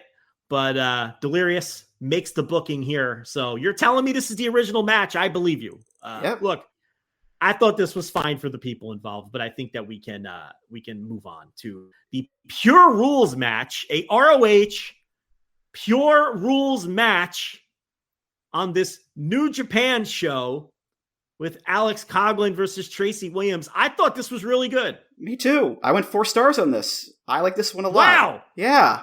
You really liked it. And I'm not alone. People liked it. I know people loved it too. This was great. Yeah. It was a good match. Well, you go ahead. You loved it. You talk about it. Yeah. Well, first of all, I'm glad to see Tracy Williams get a nice little gig with like ROH New Japan. I think he's like a Tony Nese, where he's not like a standout character, but he's just a solid pro who can give you a good performance and match every time out, pretty much. But this, to me, was the Alex Coughlin show. I mean, he was over with this crowd, especially when he did his freakish strength, which he loves to do. And that was really the story of the match, with Williams pretty much having the advantage over Coughlin a lot on the mat until, from time to time, Coughlin would, use his strength and his power to get out of trouble. So he would be in a guillotine choke and he would power out of it into a power bomb. And he did that. He does this deadlift into a suplex from the seated position, which to me is genuinely one of the most amazing things I've seen in wrestling today. It's very impressive. And yeah, the crowd got into this match a lot. I got into it a lot too. And Coughlin won. And given that he recently challenged Shibata for the ROH Pure title, he was the natural winner. So yeah, until the main event, this is my favorite match of the night. Yeah, I thought it was really good. I mean, I agree. This was the second best match on the show. I thought this kicked ass. So next up was the Clark Connors Bullet Club showcase match against the guy he turned on the night before, DKC, David Finlay in his corner. Not much to say here. This was introducing Clark Connors to the audience as a Bullet Club member, and he beat one of the lowest ranked guys on the roster. Anything else to add? No, I thought Finley's promo for this was good. Outside of a few what chants, which, that's the state of wrestling nowadays, unfortunately. I think he got a good amount of heat, and I liked his message of the promo where he said he wanted only killers and savages in Bullet Club, like Connors, no t-shirt models, I guess was the quote. And he was going to keep his spot as the group's leader by cutting out anyone disloyal like El Phantasmo before they had a chance to turn on him. Because if you remember the history of Bullet Club, what happens to the leader? They get turned on. Yep. Devitt got turned on. AJ got turned on. Omega got turned on. Jay White got turned on. So Finley's idea is, hey, I'm not going to be the schmuck in that situation. I'm going to, if I smell any hint of disloyalty, you're out. You're gone. And that happened to ELP. So, this was to me more about introducing Connors, having the Finley promo, and having Connors just destroy the DKC with the 4 consecutive spears or whatever. So, yeah. Yeah, and then Finley saying that he wants nothing but killers, and then the match starting with the DKC as a house of fire. They get the crowd behind them because, with the idea of, well, if he beats Connors, then, Connors looks like a geek because Finley's putting this guy over as a handpicked killer. So, but then Connors, makes the comeback, and it's basically a showcase. So, yeah, but that was a good promo by Finley. I think Finley's doing a great job. I really do. So 6-man tag, Team Filthy versus TMDK. The particulars were Tom Lawler, Royce Isaacs, and Jarrell Nelson. Isaacs and Nelson worked the pre-show the night before against Bad Dude Tito, Shane Haste, and Zack Sabre Jr., with Team Filthy picking up the win here. So I don't know. It was a 6-man tag. Yeah, I thought this was really good. I liked it a lot, especially with the crowd, because they were hot with this. Hey, listen, it's over delivered for me. Almost went Notebook, actually, if you can believe it. But listen to this guy. This guy's into it. He's into it. Hey, listen. I New Japan's back, baby. What do you want me to say? I'm not knocking you. I like when people are into it. Well, listen, I don't know if you noticed, but when TMDK's music hit, the pop that they got, especially Zack Sabre Jr., he is over. Yeah. There was like the last of the night so far at this point. And, him and, these guys and Team Filthy, it's a great pairing because they're not completely faces. They're not completely heels. There's like a wink and a smile with both of them. They're kind of two sides of the same coin in a lot of ways. So I thought their chemistry together was very fun. And yeah, guys like Bad Dude Tito as the hoss of the match, wrecking dudes with lariats and whatnot and the big slams. And, he's someone I want to see back in Japan too, with Lawler, Bad Dude Tito. I'd like to see him get back over, but yeah, this was a lot of fun, and Lawler got the win with the NKOTB, the nasty knee on the brain for Team Filthy. So I thought everyone worked hard here, and it over delivered, like I said. So here's Sonata working in the middle again with Kanemaru, and this is what I brought up before: the Havana Pitbulls back together, Homicide and Rocky Romero, and obviously just 5 guys go over again here on this night. I've never really been a Homicide guy, but it's Philly. It's the 2300 arena. It's somewhere where Homicide has wrestled 1 billion times. He's always over in the place. So this was a nice little nod to the fans here. Yeah, similar to Zach, he got a big reaction on this show. Yeah. He had a standoff with Sonata at the beginning where the crowd is just going nuts. It's pretty amazing. So, this is the match that did get changed, actually. So, Homicide was the fill-in for Fred Rosser, who got moved up to the Archer match because of the juice suspension. So, right. That's why they're teaming together. And actually, I looked up some research here. This is the first time that Rocky and Homicide have teamed together in a 2 versus 2 match since Joe versus Punk 2, October 16th, 2004. That's how long ago it was. So, my God, that's almost 20 years ago. I know. They've had 6-mans with Reyes and the Rottweilers. They've been opposite sides. They've been in, multi-mans and battle royals, I guess. But this is their first 2 versus 2 tag match since 2004. It's crazy. Wow. That's almost hard to believe. That's almost 20 years ago. But I guess you looked it up, so. According to Cage Match, so there you go. Yeah. I mean, I'm calling them the Rottweilers, but I guess, technically it's the Havana Pitbulls, right? But I guess it's kind of. Well, the Pitbulls were Romero and Reyes. Right. And the Rottweilers was the overall stable with Homicide and Low Key and Smokes and the Pitbulls. Right.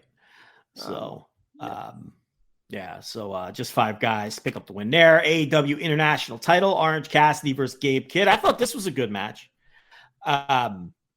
It's you've got an ROH Pure Rules match. You've got an AEW International title match. So these promotional partners, doing some fun things on these shows, which is always good for the fans. So, I enjoyed that. I like this. So talk us through this one. This is another change up here. Originally it was supposed to be Gabe Kidd versus Eddie Kingston in a rematch from last year, I think January 2022. They had a great match on Strong last year, but yeah, they did. That was a really great match that a lot of people didn't bother watching, but that was awesome. Yeah, people should go back and watch that one. That was a really great match. Yeah, so I was looking forward to that, but Eddie's injured, so can't do it. And so we got Orange Cassidy instead, which is a pretty good make good because Orange is a star, people love him. There was a kid on the show who dressed up like him, because it's one of every show pretty much.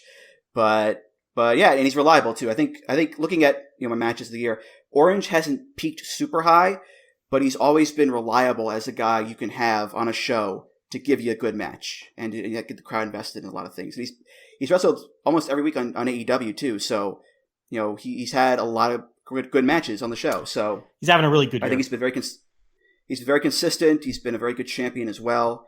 And he had a good match with Gabe Kidd here. Similar, I thought, in terms of vibes, similar in vibes to the match he had with Ospreay last year.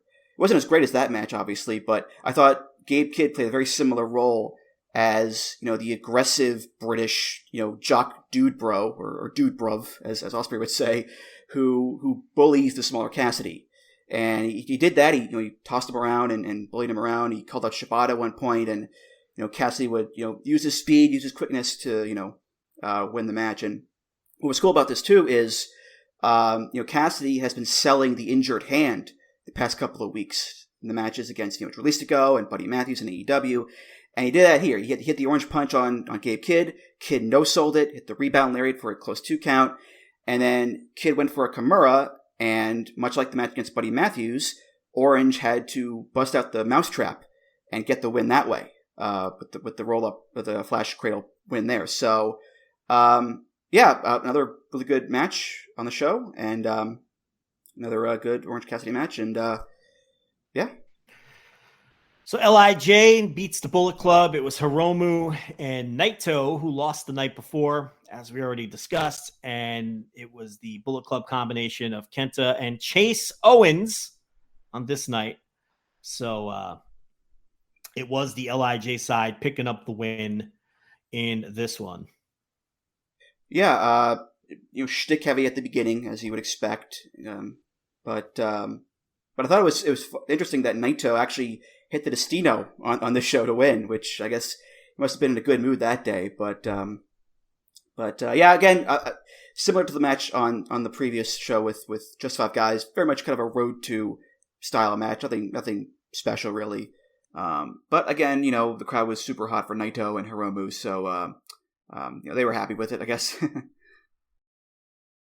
So at this point, they announced this All-Star Junior Festival, which they did one of these in Japan earlier this year, which I wasn't really crazy about that show. What did you think of that show quickly? The one in Japan? I thought it was a fun little show. I wasn't expecting anything with the card for it to just be blow away, but I thought it was, one of those like kind of feel good-ish events where a bunch of guys come together and the crowd, liked it a lot too.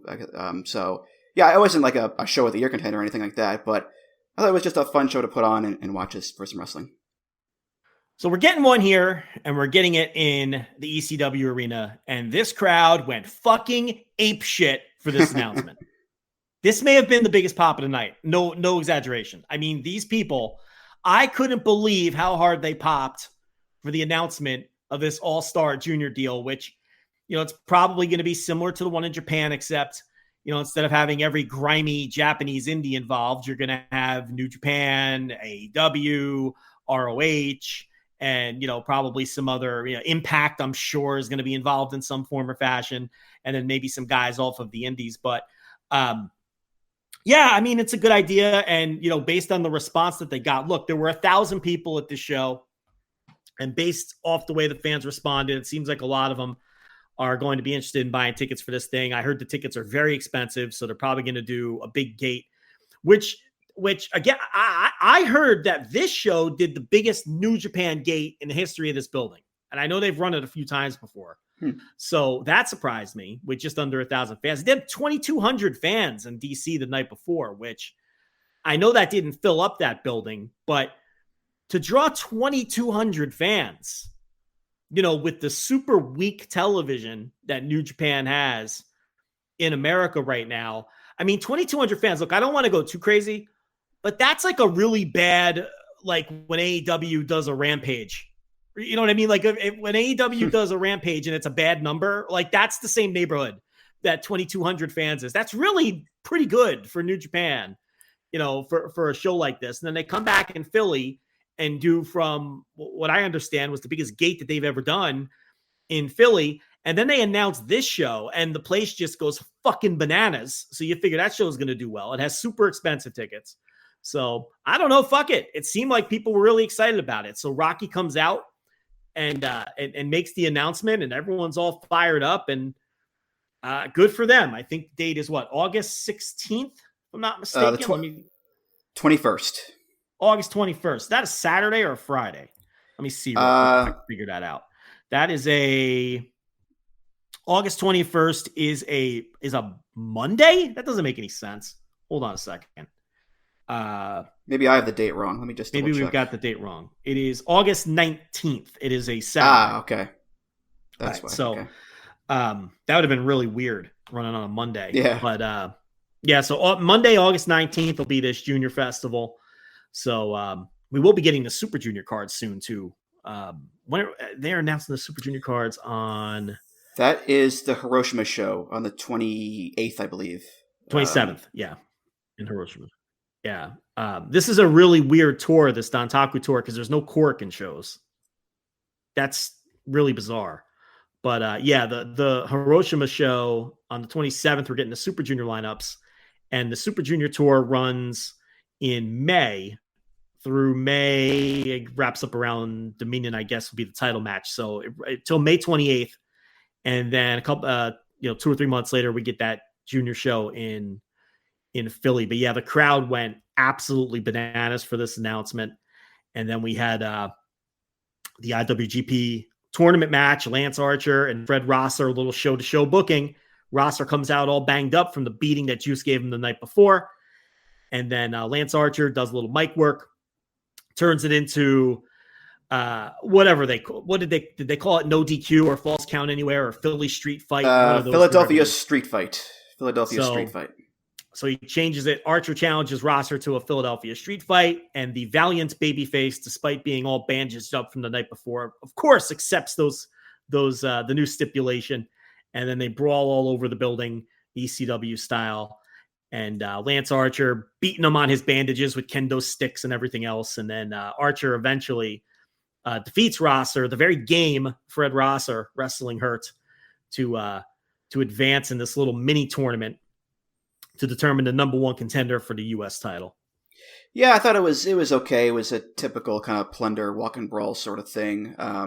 It's funny, they at one point they brawled where you couldn't see him at all in the hard cam, and I think a few people started chanting, "We can't see you," which, was kind of funny. But it was just, a few kendo sticks, a few chairs. I did laugh at Archer just randomly hitting the ring attendants with the kendo stick as he walked around.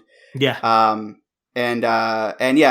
Towards the end, Rosser had Archer in the step over toe hold chicken wing, and then who runs in but the suspended Juice Robinson hits him with the old left-handed guy with the quarters once again as security chases him away at the building. And then Archer picks Rosser up with hits a huge lariat and wins to advance to the finals at Dominion in Osaka in June there. So at the end of the Super Junior tour, yeah. Yep, right after that. Yeah. So and that was the Philly show because we already did the main event, and now they're back and they just had a show. We're recording this on Thursday night. They just had a show on Thursday morning to open up the Dontaku tour. Notable shows on the 22nd is the Hiroki Goto 20th anniversary show, I believe in his hometown. And then on the 27th, the Hiroshima show, the big match is there. In addition to announcing the field for the Super Juniors, that's where they're doing Naito versus Doki, the junior tag match with Catch 22 versus the Jet Setters, Kevin Knight and Kushida, and the junior title match with Hiromu and Kanemaru. So those are the key matches there. There's also Shingo and Bushi versus Sonata and Taichi, if you want to throw that one in the mix as a notable match. So Hiroshima's really the first big show of the tour. And then 2 nights later in Kagoshima, they've got the Satsuma no Kuni show, which has the Shingo versus Taichi King of Pro Wrestling match. Those guys always have good matches together with this title. So that's not something that I would just automatically skip. Shingo works his ass off with this title. And the semi-main on that is Aussie Open in their first IWGP defense against the old school OG original TMDK Japanese pairing anyway of Shane Haste and Mad Mikey Nichols. So a bunch of Australians mixing it up in the semi-main event. And that is probably going to be a sneaky good match because Aussie Open always delivers. And I'm sure TMDK getting back together want to make an impression, on their new bosses and for their new stable and show out in that one. So I think that has a chance to be really good. And then, a couple nights later, after a couple more tour stops, it's Dontaku on May 3rd which I'm sure Rich and I guess that would be on next week's show. Yeah, so next week's show, we will preview that because May 3rd very awkwardly falls on a Wednesday. So we'll preview that next Thursday and then have to, I guess, scramble to watch it before the Thursday after that to make sure we get the review going for it on the following Flagship on the on May 4th. So that's what's going on with the tour. And again, weird because there's no Korakuens on this tour, which is a bit strange. Is something going on? Are they doing another remodel in Korakuen or something? Because New Japan doesn't go back to Korakuen until May 12th. It's very odd that there's just no Korakuen show on an entire tour. I have no idea. Yeah. I assume other companies are running, at some point over the next couple of weeks. So yeah. I got no clue. Yeah. Very strange. I don't know. I'm not going to sit here and tell you I pay super close attention, but I don't remember the last time I noticed that there wasn't a Korakuen Hall show on a full-on tour like this. That I can say pretty confidently. Anything stand out at you? Obviously, the Dontaku show, we'll leave that out of it. But on the tour itself, with some of these shows coming up, what are you looking forward to the most? Pretty much all the big matches that you mentioned. I think Naito Doki is kind of a sleeper match. I think Doki has come a long way since we first saw him a few years ago. I think he's going to be very motivated to show out against Naito. Shingo Taichi, again, they always have great matches. I think Hiromu and Kanemaru will be great, and there's a wrinkle there too because last year in Super Juniors, Kanemaru beat Hiromu with a figure 4 after bashing his knee in pretty quick succession there. So a little history there too. So it's not like a crazy blowaway tour, but the key matches that they've got cooking up, I think, are going to be pretty good. Who was on the latest Music of the Mat? The latest Music of the Mat, it was a Music Memories episode where I have on a guest to talk about 3 memories from the wrestling fandom that are strongly linked to music in some way. And the guest this week was Mr. Rob Viper on the show. So we talked, of course, a little bit about Lucha, a little bit about ECW, a little bit about late 2001 WWF. And it was his first time on, so it was a lot of fun chatting with Rob, and it was a good episode, episode 159 of the show. So we're creeping up there in terms of the numbers episodes. It's pretty crazy. So you can get that on Apple and Spotify and Google Podcasts and all the usual haunts. We've come full circle because Rob Viper, the Booker man of the Mark Hitchcock Memorial Super Show, which we just talked about. So that's a big time New Japan segment we just did there. So I want to thank the producer Andrew Rich for stepping in and helping us out with that New Japan segment. And we will be right back to talk about the latest with the All Japan Carnival. We'll do a little bit of Pro Wrestling Noah. And also, we might even touch on a little bit of the old MLW, which Andrew Rich definitely is not going to stick around to do with me. We'll be right back. All right, so before we get into the Champion Carnival and the Pro Wrestling Noah show in Sendai with the Jake Lee versus Katsuhiko Nakajima GHC title match, I wanted to quickly touch on MLW because they have had a recent run of TV, which I assume, much like Andrew Rich, most of you listening to this are not torturing yourselves and locking in to reels on Tuesday nights to stay dialed into MLW action every week. I'm sure most of you who even sampled the show in the beginning have long since hand-waved it, as it has not been a good run of TV. Massive production issues, continuity errors, wrestlers getting canceled before their matches air, and then massive, forcing massive re-edits of what's set to air, announcing certain matches that are going to air, and then completely different matches end up airing, and it's just been a complete mess. This has not been MLW taking advantage of the biggest television exposure that they've really ever had by pumping out the best product that they've ever produced. That has definitely not been the case. And the last couple of weeks, in fact, it has really cratered and really gotten stupid and really gotten ugly. You go back to 2 weeks ago to episode 10 of the TV, and a couple days or about a week or a few days before this aired, okay?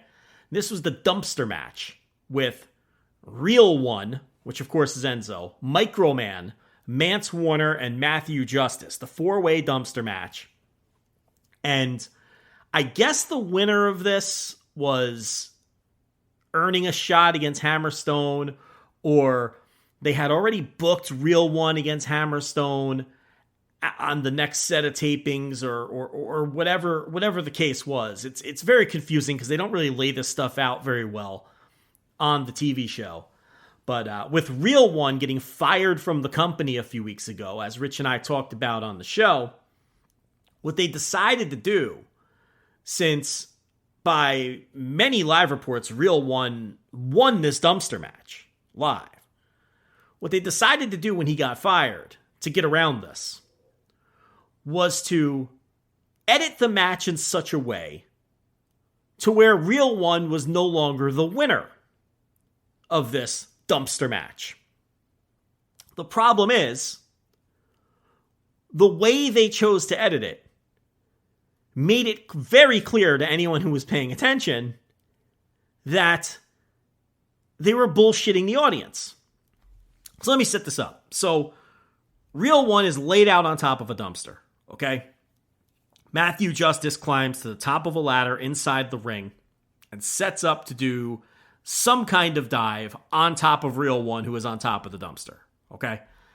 They cut to a camera angle to some hard cam that's behind all of the fans in the ECW arena, the 2300 arena, whatever it's called now. The fans who were all standing up to watch this, spectacular spot that's about to happen, as Justice is about to, come down 15 feet or whatever, off the ladder, through Enzo on the dumpster. They're all standing, and you can barely see, but you can still make out Enzo laying on top of this dumpster, waiting for the spot. So Matthew Justice jumps off the top of the ladder with an elbow drop. Enzo clearly rolls out of the way. Even with all of the fans standing and this intentionally deceptive camera angle, you can see Enzo roll off of the dumpster. You can see it. Plain as day. Justice goes crashing through the dumpster. They cut away. As soon as Justice makes contact, they cut away. And they have the commentators. Joe Dombrowski is the play-by-play man here. And it's, I believe it was Matt Stryker in the booth with him. And maybe MSL. MSL is sometimes in the booth with them. Sometimes he isn't. That's Mr. Saint Laurent. Okay? So they had Dombrowski either do commentary in post-production or redo the commentary, whatever the case. And he just screams, "Matthew Justice wins!" And they cut away. When if you were paying attention to the show, you saw Matthew Justice completely miss on the elbow drop and go crashing through the dumpster himself as Enzo rolled out of the way. So instead of just showing the match as it was, with Enzo winning the match, and then explaining his absence in another way, either shooting an angle, having the commentary just make something up, have Court Bauer, who is now an on-screen character on the show, come out and do an announcement, do a crawler on the bottom of the screen, whatever the case may be. It would have been very easy to just show Enzo winning this match and then just write him off the show in another way, rather than attempting to change the result of the match, which, first of all, the results were already out because the match was taped over 2 months earlier and everybody knew that Enzo won.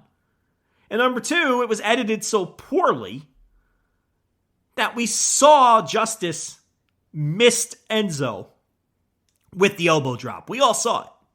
So if you're so concerned with the idea that you had already announced Enzo for this future singles match with Hammerstone, I mean, you could have just ignored that and just not done the match and just forgotten about it and just booked Hammerstone versus somebody else. Or you could have just, made up, you could have shot your own angle, made something up. You could have said, you know what, Enzo, he disappeared. He was scared to face this man. We don't know where he is. He just, he's a heel. So just make up some heel excuse and then you never talk about him again. He's out of the company. He's gone. Or you just never mention it. Just never mention it. Just show the match as is. Go about your business. Never mention Enzo again. And never mention the match that you already announced again. It's really not that big a deal. What they did here was far more amateurish and total amateur hour, attempting to change the result of a match that had been taped 2 months earlier. I mean, they would have been better off just not airing the match if that was the case. That's another option. There were a bevy of options. There's like a dozen different options they could have done, all of which were better options than what they chose to do. I mean, this wouldn't have been the first, second, or even third match during this run on Reels that they taped and then just decided for one reason or another just not to air. So why insist upon airing this match and attempting to change the finish in a totally amateurish way? Just a total joke. And it just makes them look terrible. Anyway, so that was episode 10, which was titled Dumpster Diving. Okay, and then the next week they follow up with the War Chamber show. Now, the War Chamber is their version of the War Games. For about a year there, I think 1 year they had the rights to the War Games name, and they did it with the double cage, and this was back in the Koto Brazil days, whatever Snoop Strike's name was when he wrestled for MLW. So this is probably maybe even pre-pandemic, when Shane Strickland was still there and people like that. I think that's the year they still had the rights to the War Games name. They cut some deal with WWE.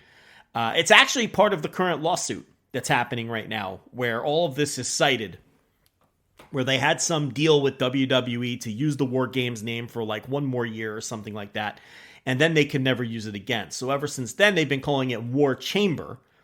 And the next episode of TV, which aired last week, was this week was the War Chamber 2023, which was The Calling, which was Raven's group, which were these mysterious calling card attacks, which were happening actually before the Reels show ever started, when Fusion was still a thing on YouTube.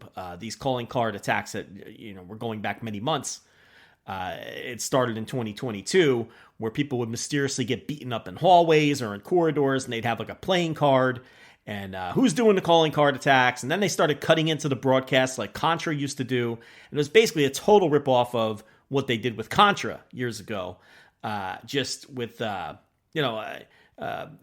different group of guys who were eventually exposed to be Raven leading Akira, Ricky Shane Page, and somebody called Dr. Cornwallis, who, ironically enough, also wrestles as Dax the Axe. Not the same guy, obviously. And they were joined in this match, in this 4 versus 4 War Chamber match, by Delirious, who I watch this show every week, and I was not even aware he was part of this group. Okay, so that tells you how well they get their stories across on the MLW Underground. So they're there. Raven's up on the stage overseeing his charges take on Alex Hammerstone and the Second Gear crew, one called Manders, Matthew Justice, and Mance Warner, in the War Chamber match, which is one ring with a cage. And of course, because it's the War Games rules, you have the use of the weapons, and it has to be submit or surrender and all those sorts of things. So this comically falls apart as well. I guess not comically because the guy got hurt, but he has wrestled since. So, we can be lighthearted about it, I guess. But Alex Hammerstone gets hurt during the match, and they had to edit around that because he had to get carried out of the match. So it ended up being a 4-on-3 bout with the 4 calling guys against the 3 Second Gear crew dudes. And the calling ended up winning the match. But that fell apart because Hammerstone got hurt. And the match was terrible, and it was irredeemably bad, and it took up the whole episode of the TV on top of that, and it was just awful. Awful! And a guy gets hurt and carried out, and listen, by War Games rules, shouldn't they have just lost the moment he got hurt? Isn't that submitting or surrendering if a guy can't even continue in the match? Isn't that the whole point? To beat your opponent senseless until one of them can no longer continue? So anyway, that was also very bad. And that was episode 11. So they've obviously been extended beyond their 10-episode run that was rumored. And I believe it's airing this week. They have, in fact, taped the Battle Riot show, Battle Riot 5. They taped that on the 8th, I believe. So the next set of TVs will be from the Battle Riot taping that took place back at the ECW Arena, because the War Chamber show was in New York City at the, what's the name of that? The Melrose Ballroom. So, bottom line here is be like Andrew Rich. Don't watch this shit. You aren't missing anything. It's awful. And look, there's been periods of MLW where I've enjoyed it. There's been times where Fusion has been an enjoyable show. But this is a mess. And I guess the news broke this week that Richard Holiday, who beat the cancer, by the way, is a free agent. So good for him. I'm sure he's working his way back, trying to get himself into some shape, and so he can get back to the ring. So it's probably time for him to move on from MLW, if he does, in fact, continue his career. He's been with MLW for a long time. You know, and he was aligned with MJF and Davey Boy Smith Jr. Back when MJF was with MLW. I forget what the name of their unit was or whatever, but now he's out there, and I did see MJF tweeting some nice things about him. So obviously those guys are pals from their days working together in the company. So who knows? Maybe he can get him in. Dynasty is what it was. It was, and it wasn't Davey Boy Smith Jr. It was Hammerstone. I confused those two guys. So it was MJF, it was Richard Holiday, and it was Hammerstone. And they were actually a pretty entertaining group together. And then later on, Hammerstone went babyface and got the big push, and Gino Medina was part of the group. And then, MJF left the company, and then they did the big split with Richard Holiday and Gino Medina. Then they had a short-lived feud. So, it was Dynasty, which, was the big heel faction at the time. Davey Boy Smith Jr., of course, around that time was aligned with Teddy Hart, and those two groups were feuding. So that's why I got Hammerstone and Davey Boy Smith Jr. confused. But listen, that's far too much MLW talk for any one podcast. I just did 15 minutes on MLW. I can feel everybody Xing out. I can feel you. Every one of you people, Xing out of this show after 15 minutes of MLW talk. I'm trying to milk this because it's at 14 minutes and 50 seconds. I want to go to full 15.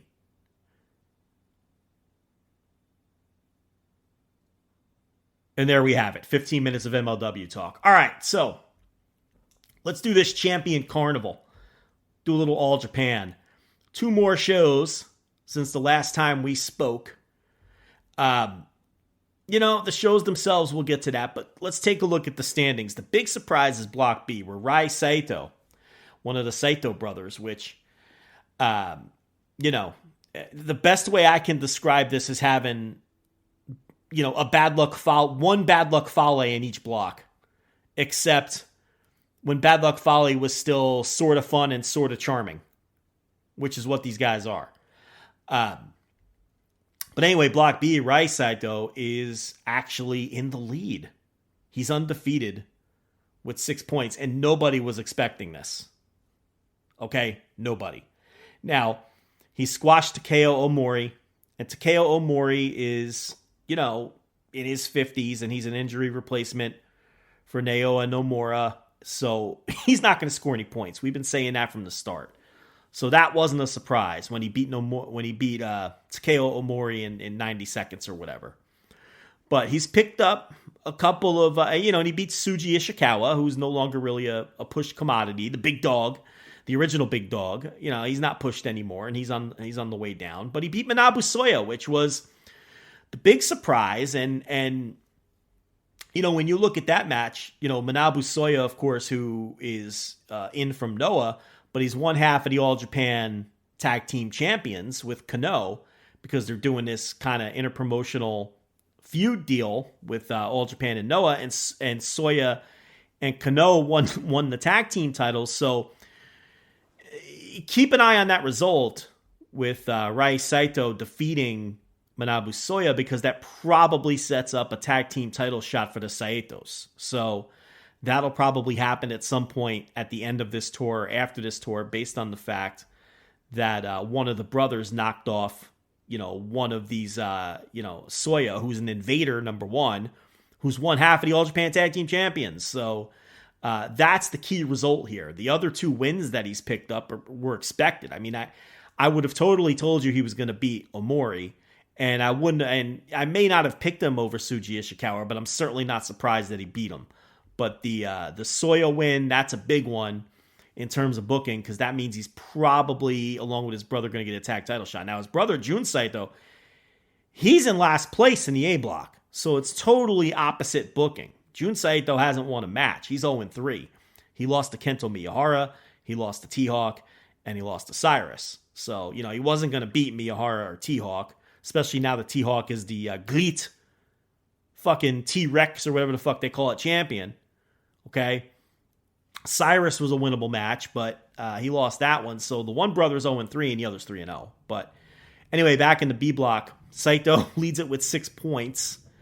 And then there's a log jam with 4. Hokuto Omori, Suwama, Manabu Soya, and Yuma Anzai. Now, he finally picked up a couple of wins. He got off to a poor start, but then on night 3, he beat Shotaro Ashino in the semi-main event. And then on night 4, he beat Takeo Omori in the opener. So he has bounced back. He was 0-2 last week when we talked about this, and now he's 2-2 with 3 matches left in a log jam for second place. So it's good to see him score some points. And then bringing up the back end, Shotaro Ashino, who they're never going to get behind. We talked about that last week. He's got 2 points. Tsuji Ishikawa, who we talked about, his days of being pushed are done. He's got 2 points. And Takeo Omori is sitting in last place with 0, which is probably where he's going to finish. I'm looking at Takeo Omori's matches. He's going to lose to Suwama. He's going to lose to Manabu Soya. He's going to lose to Ashino. And I guess Ishikawa would be the most winnable match, but he'll probably lose that one too. So he's probably going to finish in last place with the 0 points. But that's what's going on in the B block. In the A block, the surprise first place wrestler right now is Ryuki Honda, which a lot of people are kind of happy about, because he's got that sleazeball charisma and has really been a real comer in the last year or so for All Japan. I need a drink. Hold on. Losing my voice here at 3:30 in the morning. But so Honda leads the block. He's 3-1. His only loss is to Miyahara, but he's beaten Cyrus, Yoshitatsu, and Satoshi Kojima.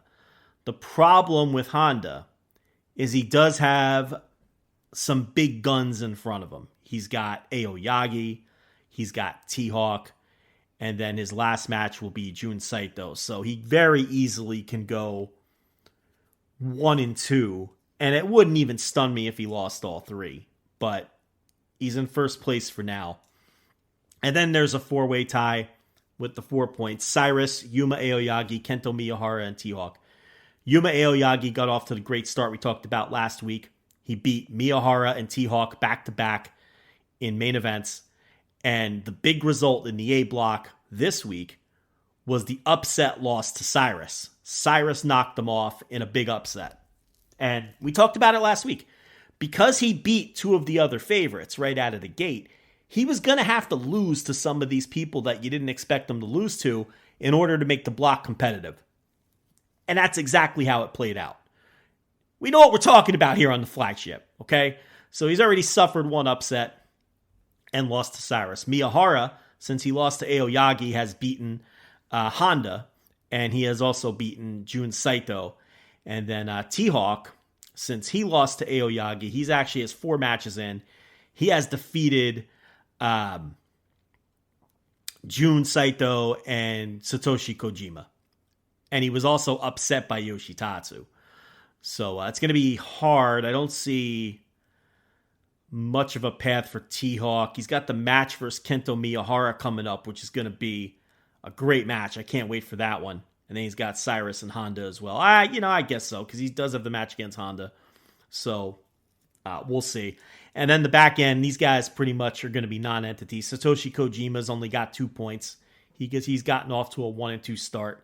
He lost to T-Hawk in a match that was pretty good, but as I'm about to talk about, these Carnival matches, there just hasn't been much to them. And then Yoshitatsu with 2 points, he was never going to be a factor. And Jun Saito has been shut out. He's 0-3. And he's not going to be a factor, but here's the thing. He can pull an upset. Those Saitos can always pull an upset. That's the thing, So, you got to watch. He's got Aoyagi. He's got Honda. So they're both contenders. And those are both spots prime for a possible upset, especially that Honda match. Keep an eye on that one, okay?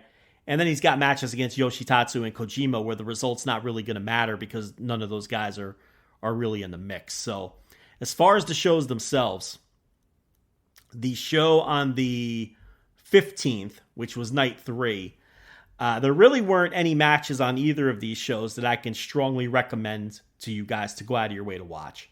The 2 best matches of the tournament are still the main events of night 1 and night 2, which was Aoyagi versus Kento Miyahara and Aoyagi versus T-Hawk. Those are still the 2 best matches of the tournament. On night 3, T-Hawk Satoshi Kojima was okay. Yuma Anzai Satoru Oshino was a pretty good match. Suwama versus Manabu Soya was all right, but Miyahara Honda was all right. Look, all these matches were okay, but I can't tell you that you got to go watch these matches. They did an All Asia tag title match with Onita. Did another Tornado Bunkhouse Megaton Current Blast Death Match is what this one was called, with the exploding corners with the countdown and all that. It was an exploding death match. And Onita and Yoshitatsu successfully defended the All Asia tag titles against Black Menso Ray and Takeo Omori.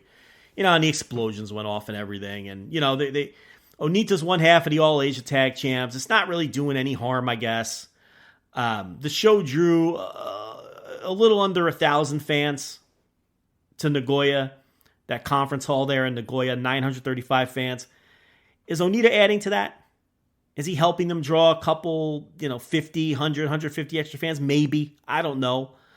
But, it is what it is, and it does give All Japan a different feel this year than past years, I guess. They also did 2 more Junior Tag Battle of Glory matches on that show.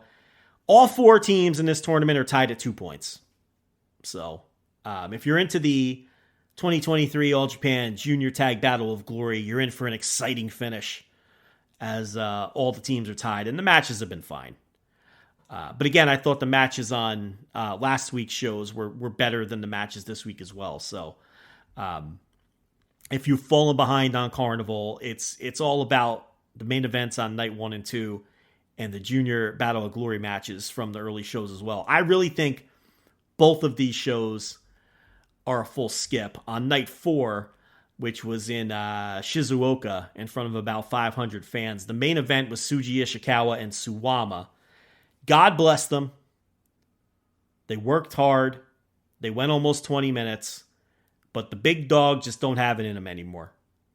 He pulled the upset. He beat his former tag team partner here, preventing Suwama from going 3-0. And it was fine. Okay? But I can't tell you that you need to go sit through this 18-minute match. I can't do that to you. So, No junior tag battle of glory stuff on that show. Remember, there's only 4 teams, so they really have to spread those out. But yeah, and the other big result, like I said, was Rai Saito beating Manabu Soya, which likely sets up the tag team title match. So that's your Carnival catch-up. As far as the next shows, I actually don't know when they are because, Cage Match doesn't have the future shows all lined out. So, and I'm not looking at All Japan Pro Wrestling TV right now. Actually, let me pull that up and see if I can tell you guys when the next shows are going to be here. Let me pull up the gimmick. As far as the shows go, though, it's the same thing I told. Look, the only matches that are getting any kind of time are the main events and the semi. The semis are getting between 10 and 12 minutes, and the main events are legitimate main events that are getting an appropriate amount of time. Everything else on these shows is short and sweet. You're getting matches can end at any time. We've seen matches go 90 seconds, and generally they don't go any longer than 7 or 8 minutes tops for the undercard stuff. So, look, this is not this isn't 90s All Japan. You're not getting Masawa Kobashi at the top here. So,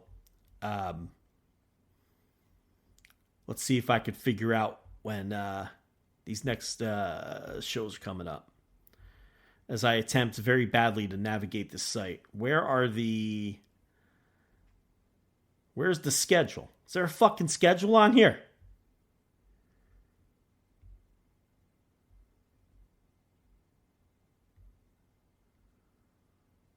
Tournament schedule. Here we go. Let's see. Click the English so I know what the hell's going on. They don't come back till the 22nd and 23rd. So there's a show on the 22nd, which is, what is that? Friday, I guess. No, Saturday and Sunday. And then there's a show on the 25th, which is Tuesday. So when we come back next week, we'll have 3 more shows to talk about. So this thing is very spaced out. They're not working every night. Modern All Japan, they're really packing the shows onto the weekends because they're having trouble drawing. They're not running Tuesday nights. Okay, they're running Saturday, Sundays because that's what they need to do. Let's talk about this Noah Green Journey show in Sendai. First title defense for Jake Lee against Katsuhiko Nakajima. Very interesting. Well, first of all, before we talk about that, let's talk about the business end of this. I haven't seen an attendance figure, but it looked to me like nobody was there. I don't mean literally nobody, but the point here is it didn't look like they did a very good house, is what I'm saying. I saw a lot of empty seats. And not when the broadcast flicked on either. I'm talking deep into the show, main event, lights off, a little dark, but it's a 5,000 seat house. So they drew, all right, here I found the number. They drew 1,277. So I think that's less than what New Japan does in that building. I'd have to look that up. But that's why it looked bad, because, this is a 5,000 seat house and they only had 1,300 people in it. So, New Japan has run this building several times, but only during the COVID restrictions, and they've outdrawn that 1,277 each time, which I believe there were no COVID restrictions on this show. I think we are officially past that everywhere, but someone could correct me if I'm wrong. New Japan put $22.99 in there for a New Japan Cup show in 2021, smack dab in the middle of COVID, and they've drawn around 2,000 fans a couple other times that they've run it. from what I could see. So 1,277 fans here. Jake Lee versus Nakajima as Noah moves into the bigger building in town. Normally when they run Sendai, I'm looking at this now, in 2022, they ran the Sun Plaza, 633 fans for a show headlined by Nakajima versus Kitamiya for the GHC title. But remember, these are more than likely, COVID restricted shows. In 2021, they drew 650 fans to the Sendai Sun Plaza for Marufuji versus Sugera in the main event. So they did about double what they normally do in that city for a GHC title match, but they ran the biggest building in town, and there's no longer any COVID restrictions. So from that standpoint, it's hard to find a good comp for this show.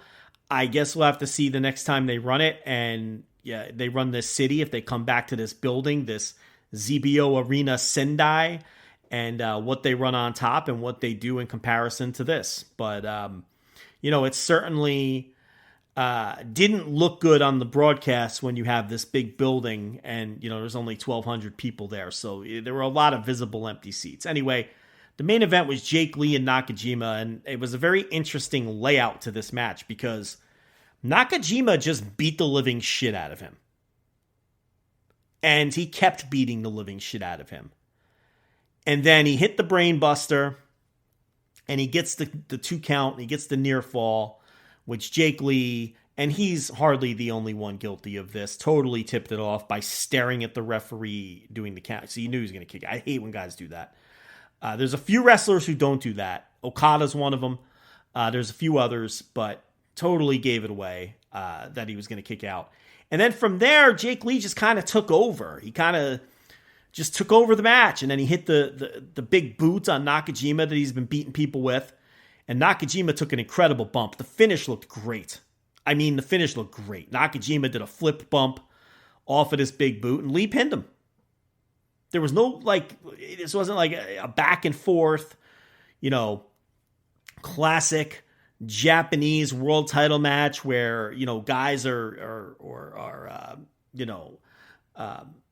having this dramatic closing stretch where they're killed. No, it was Nakajima beat the living shit out of this guy for like 17 minutes.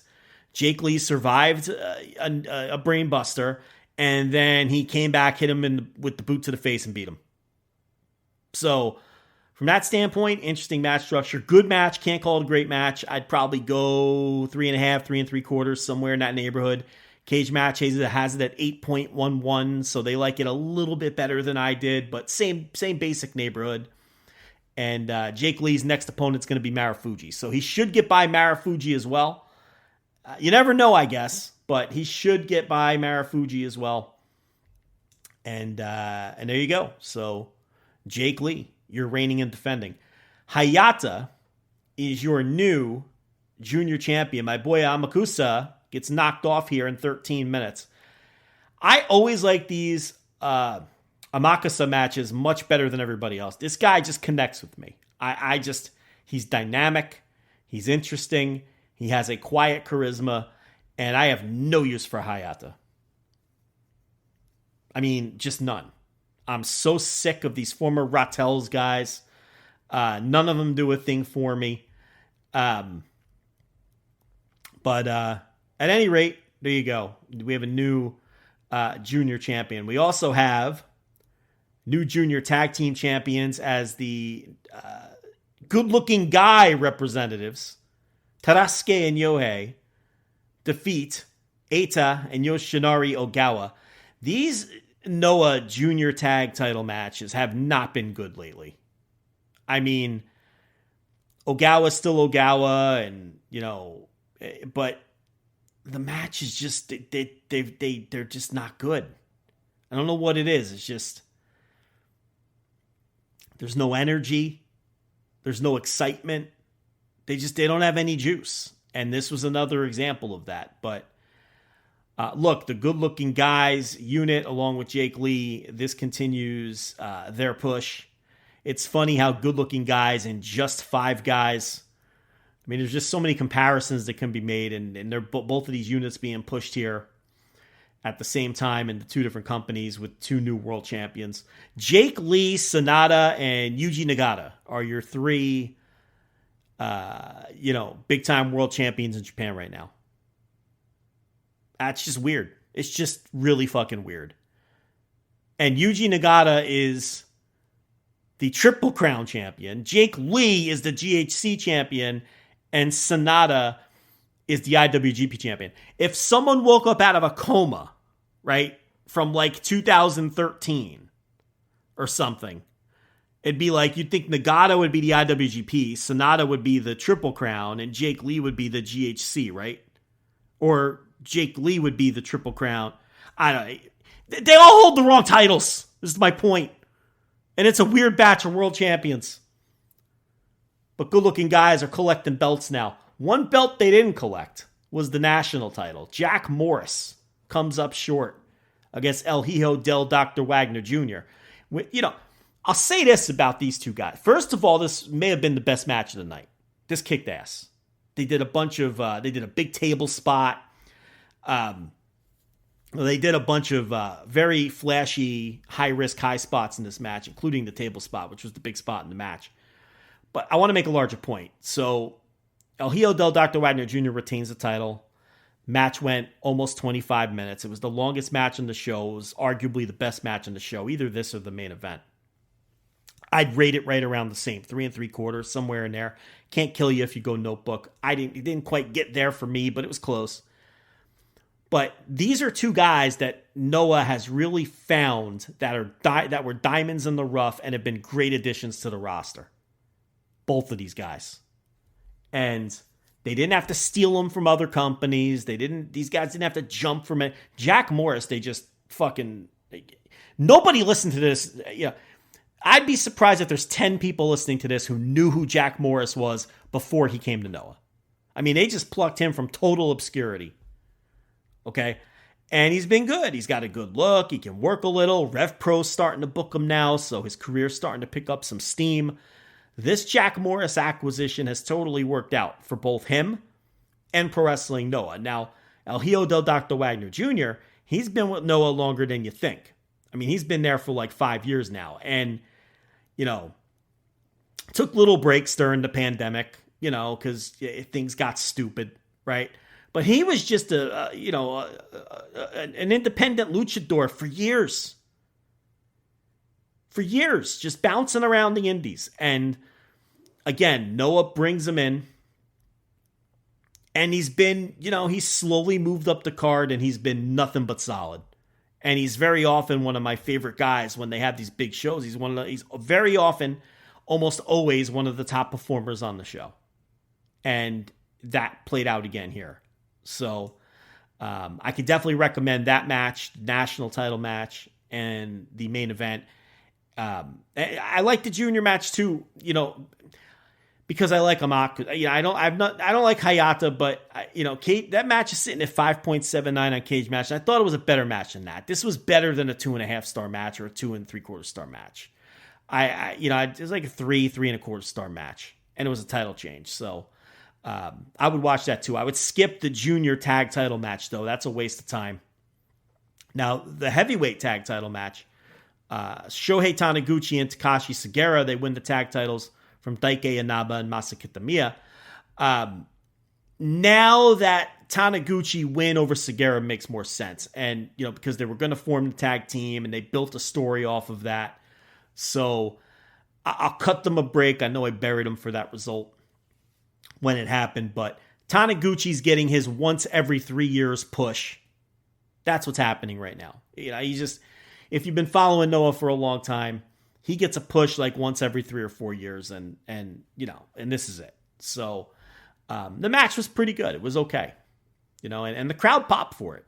The crowd was into that. The other notable thing about the undercard was Alejandro Dragonbane and Dralistico defeating Alpha Wolf, Lanzaloff, and no relation, and Extreme Tiger. Extreme Tiger got legit knocked out in this thing.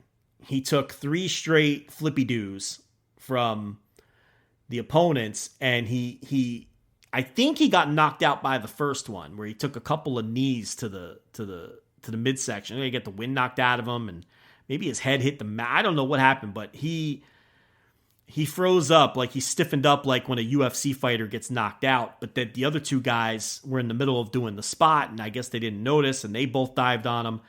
And then time stood still as everybody knew something was wrong, and the referee rang the bell.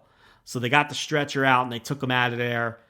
I don't know his condition, but everybody looked concerned, including the opponents. And then what they did is like they restarted the match. Like they announced the other team as the winners, but then they started another match. And I thought it was two different matches. Now, Cage Match has it listed as one result, as a 2-on-3 handicap match. The way I interpreted it as I was watching the show was Alejandro, Dragonbane, and Dralistico won the 6-man, and then they did a second match to fill the rest of the time, which they then won as well. But Cage Match has it listed as one match. I guess it really doesn't matter. What matters is Extreme Tiger got knocked out. I don't know his condition. Hopefully he's okay. And otherwise, when they book these Lucha guys on these Noah shows, I think it's a nice change of pace when they do that. So I like when they book that stuff. And Timothy Thatcher was back on this show. I'm not going to go through all the prelim matches, but it was Hideki Suzuki, Saxon Huxley, and Timothy Thatcher winning a 6-man over Akitoshi Saito, Sean Legacy, and Yoshiki Inamura. So that was a pre-show match. So Trashy Tim is back. I thought he was done. He's not done. He's back. It wasn't a bad show. It's pretty good. And I feel like it's dangerous to say this, but I feel like Noah has been booked better now that Muto is gone. And I don't know if that'll sustain. The junior tag situation is still a mess, but at least they put it on the good-looking guy team, right? Which makes sense. Jake Lee survives his first defense, so they're going to give him a chance to breathe with the title. You may as well. If you're going to put the title on the guy, give him a chance. Okay?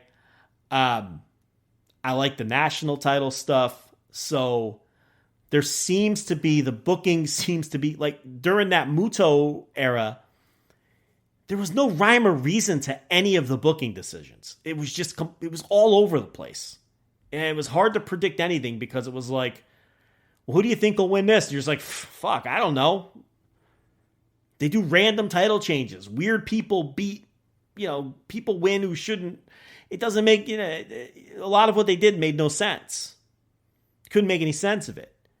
Now I feel like I'm more confident when I look at these Noah lineups and, I'm like, oh, everyone who I thought would win did, and for the most part. And I can kind of see where they're going with some things, and I can kind of see why they're making some of the booking decisions they're making. Right down to something little like Jake Lee pinning Timothy Thatcher in that, undercard match a few months ago. Do I think Jake Lee should have been in something more important to set up his title match with Kiyomiya and his title win, other than a pre-show 6-man tag? I do, but when you look with hindsight, he beat Timothy Thatcher with the boot to the face, which he's been beating everybody with. Thatcher then disappeared for months, so it made sense to beat that guy, and since he was going to go away anyway, for him to take the pin. I know these are little things, but when it comes to a company like Noah, which hasn't been booked well in so long, those little baby steps and those little booking wins and these little things that make sense are encouraging. Because then when you watch the shows, you can invest more because you feel like what you're watching, like the results you're watching are mattering. As opposed to the Muto era where it was like, none of this matters. Because this booking is so scattershot and unpredictable that trying to make sense of it is trying to make sense of coin flips. It's just, this is essentially randomness. It's a waste of time.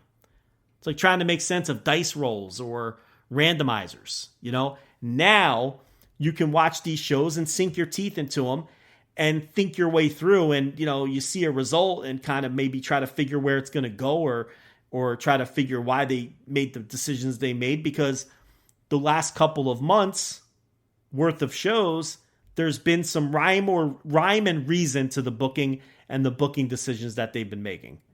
And to me, that's a good thing.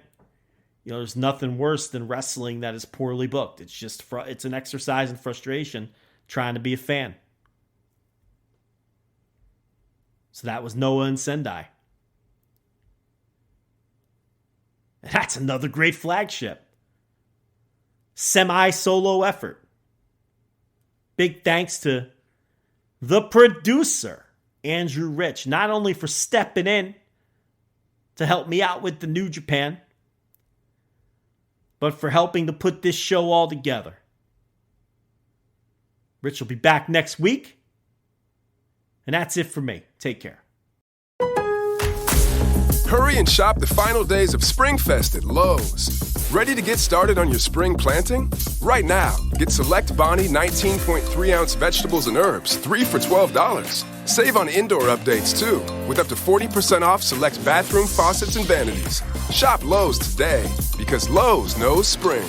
Valid through 4/26. Bonnie offer available in-store only. Actual plant size varies. Excludes Alaska and Hawaii. Selection varies by location. While supplies last. With one of the best savings rates in America, banking with Capital One is the easiest decision in the history of decisions. Even easier than choosing Slash to be in your band. Next up for lead guitar. You're in. Cool. Yep, even easier than that. And with no fees or minimums on checking and savings accounts, is it even a decision? That's banking reimagined. What's in your wallet? Terms apply. See CapitalOne.com/bank for details. Capital One NA, member FDIC. Hola, my name is Ricardo. I am the host of the Lucha Jovers podcast here in the Voices of Wrestling Podcast Network. We are a Spanish-speaking show dedicated to discussing and analyzing pro wrestling from all across the world. From AEW to CMLL, we talk about American wrestling, Japanese wrestling, and of course, Lucha Libre. If something big happened in the pro wrestling world, we will talk about it. So if you know Spanish or have a friend that knows Spanish or want to practice your Lucha Libre pronunciations, go listen to the Lucha Jovers podcast right here in the Voices of Wrestling Podcast Network. Nos vemos por ahí. Hello there, my name's Neil David and I'm the host of Eurograps Express, the podcast exclusively dedicated to the wrestling of Europe. If it's wrestling and it happens in Europe and it's good, we talk about it. Whether it's Rev Pro, Progress, WXW, Passion Pro, Pro Wrestling Chaos, Pro Wrestling North, we don't care, we talk about them all. If it's good and it's exciting, I want to share it with you. We're on the Voices of Wrestling Podcasting Network. Check us out on the feed, check us out on Twitter at EuroGrapsEXP, and join us for chat about European wrestling and a little bit of chat about cheese. Hopefully see you there.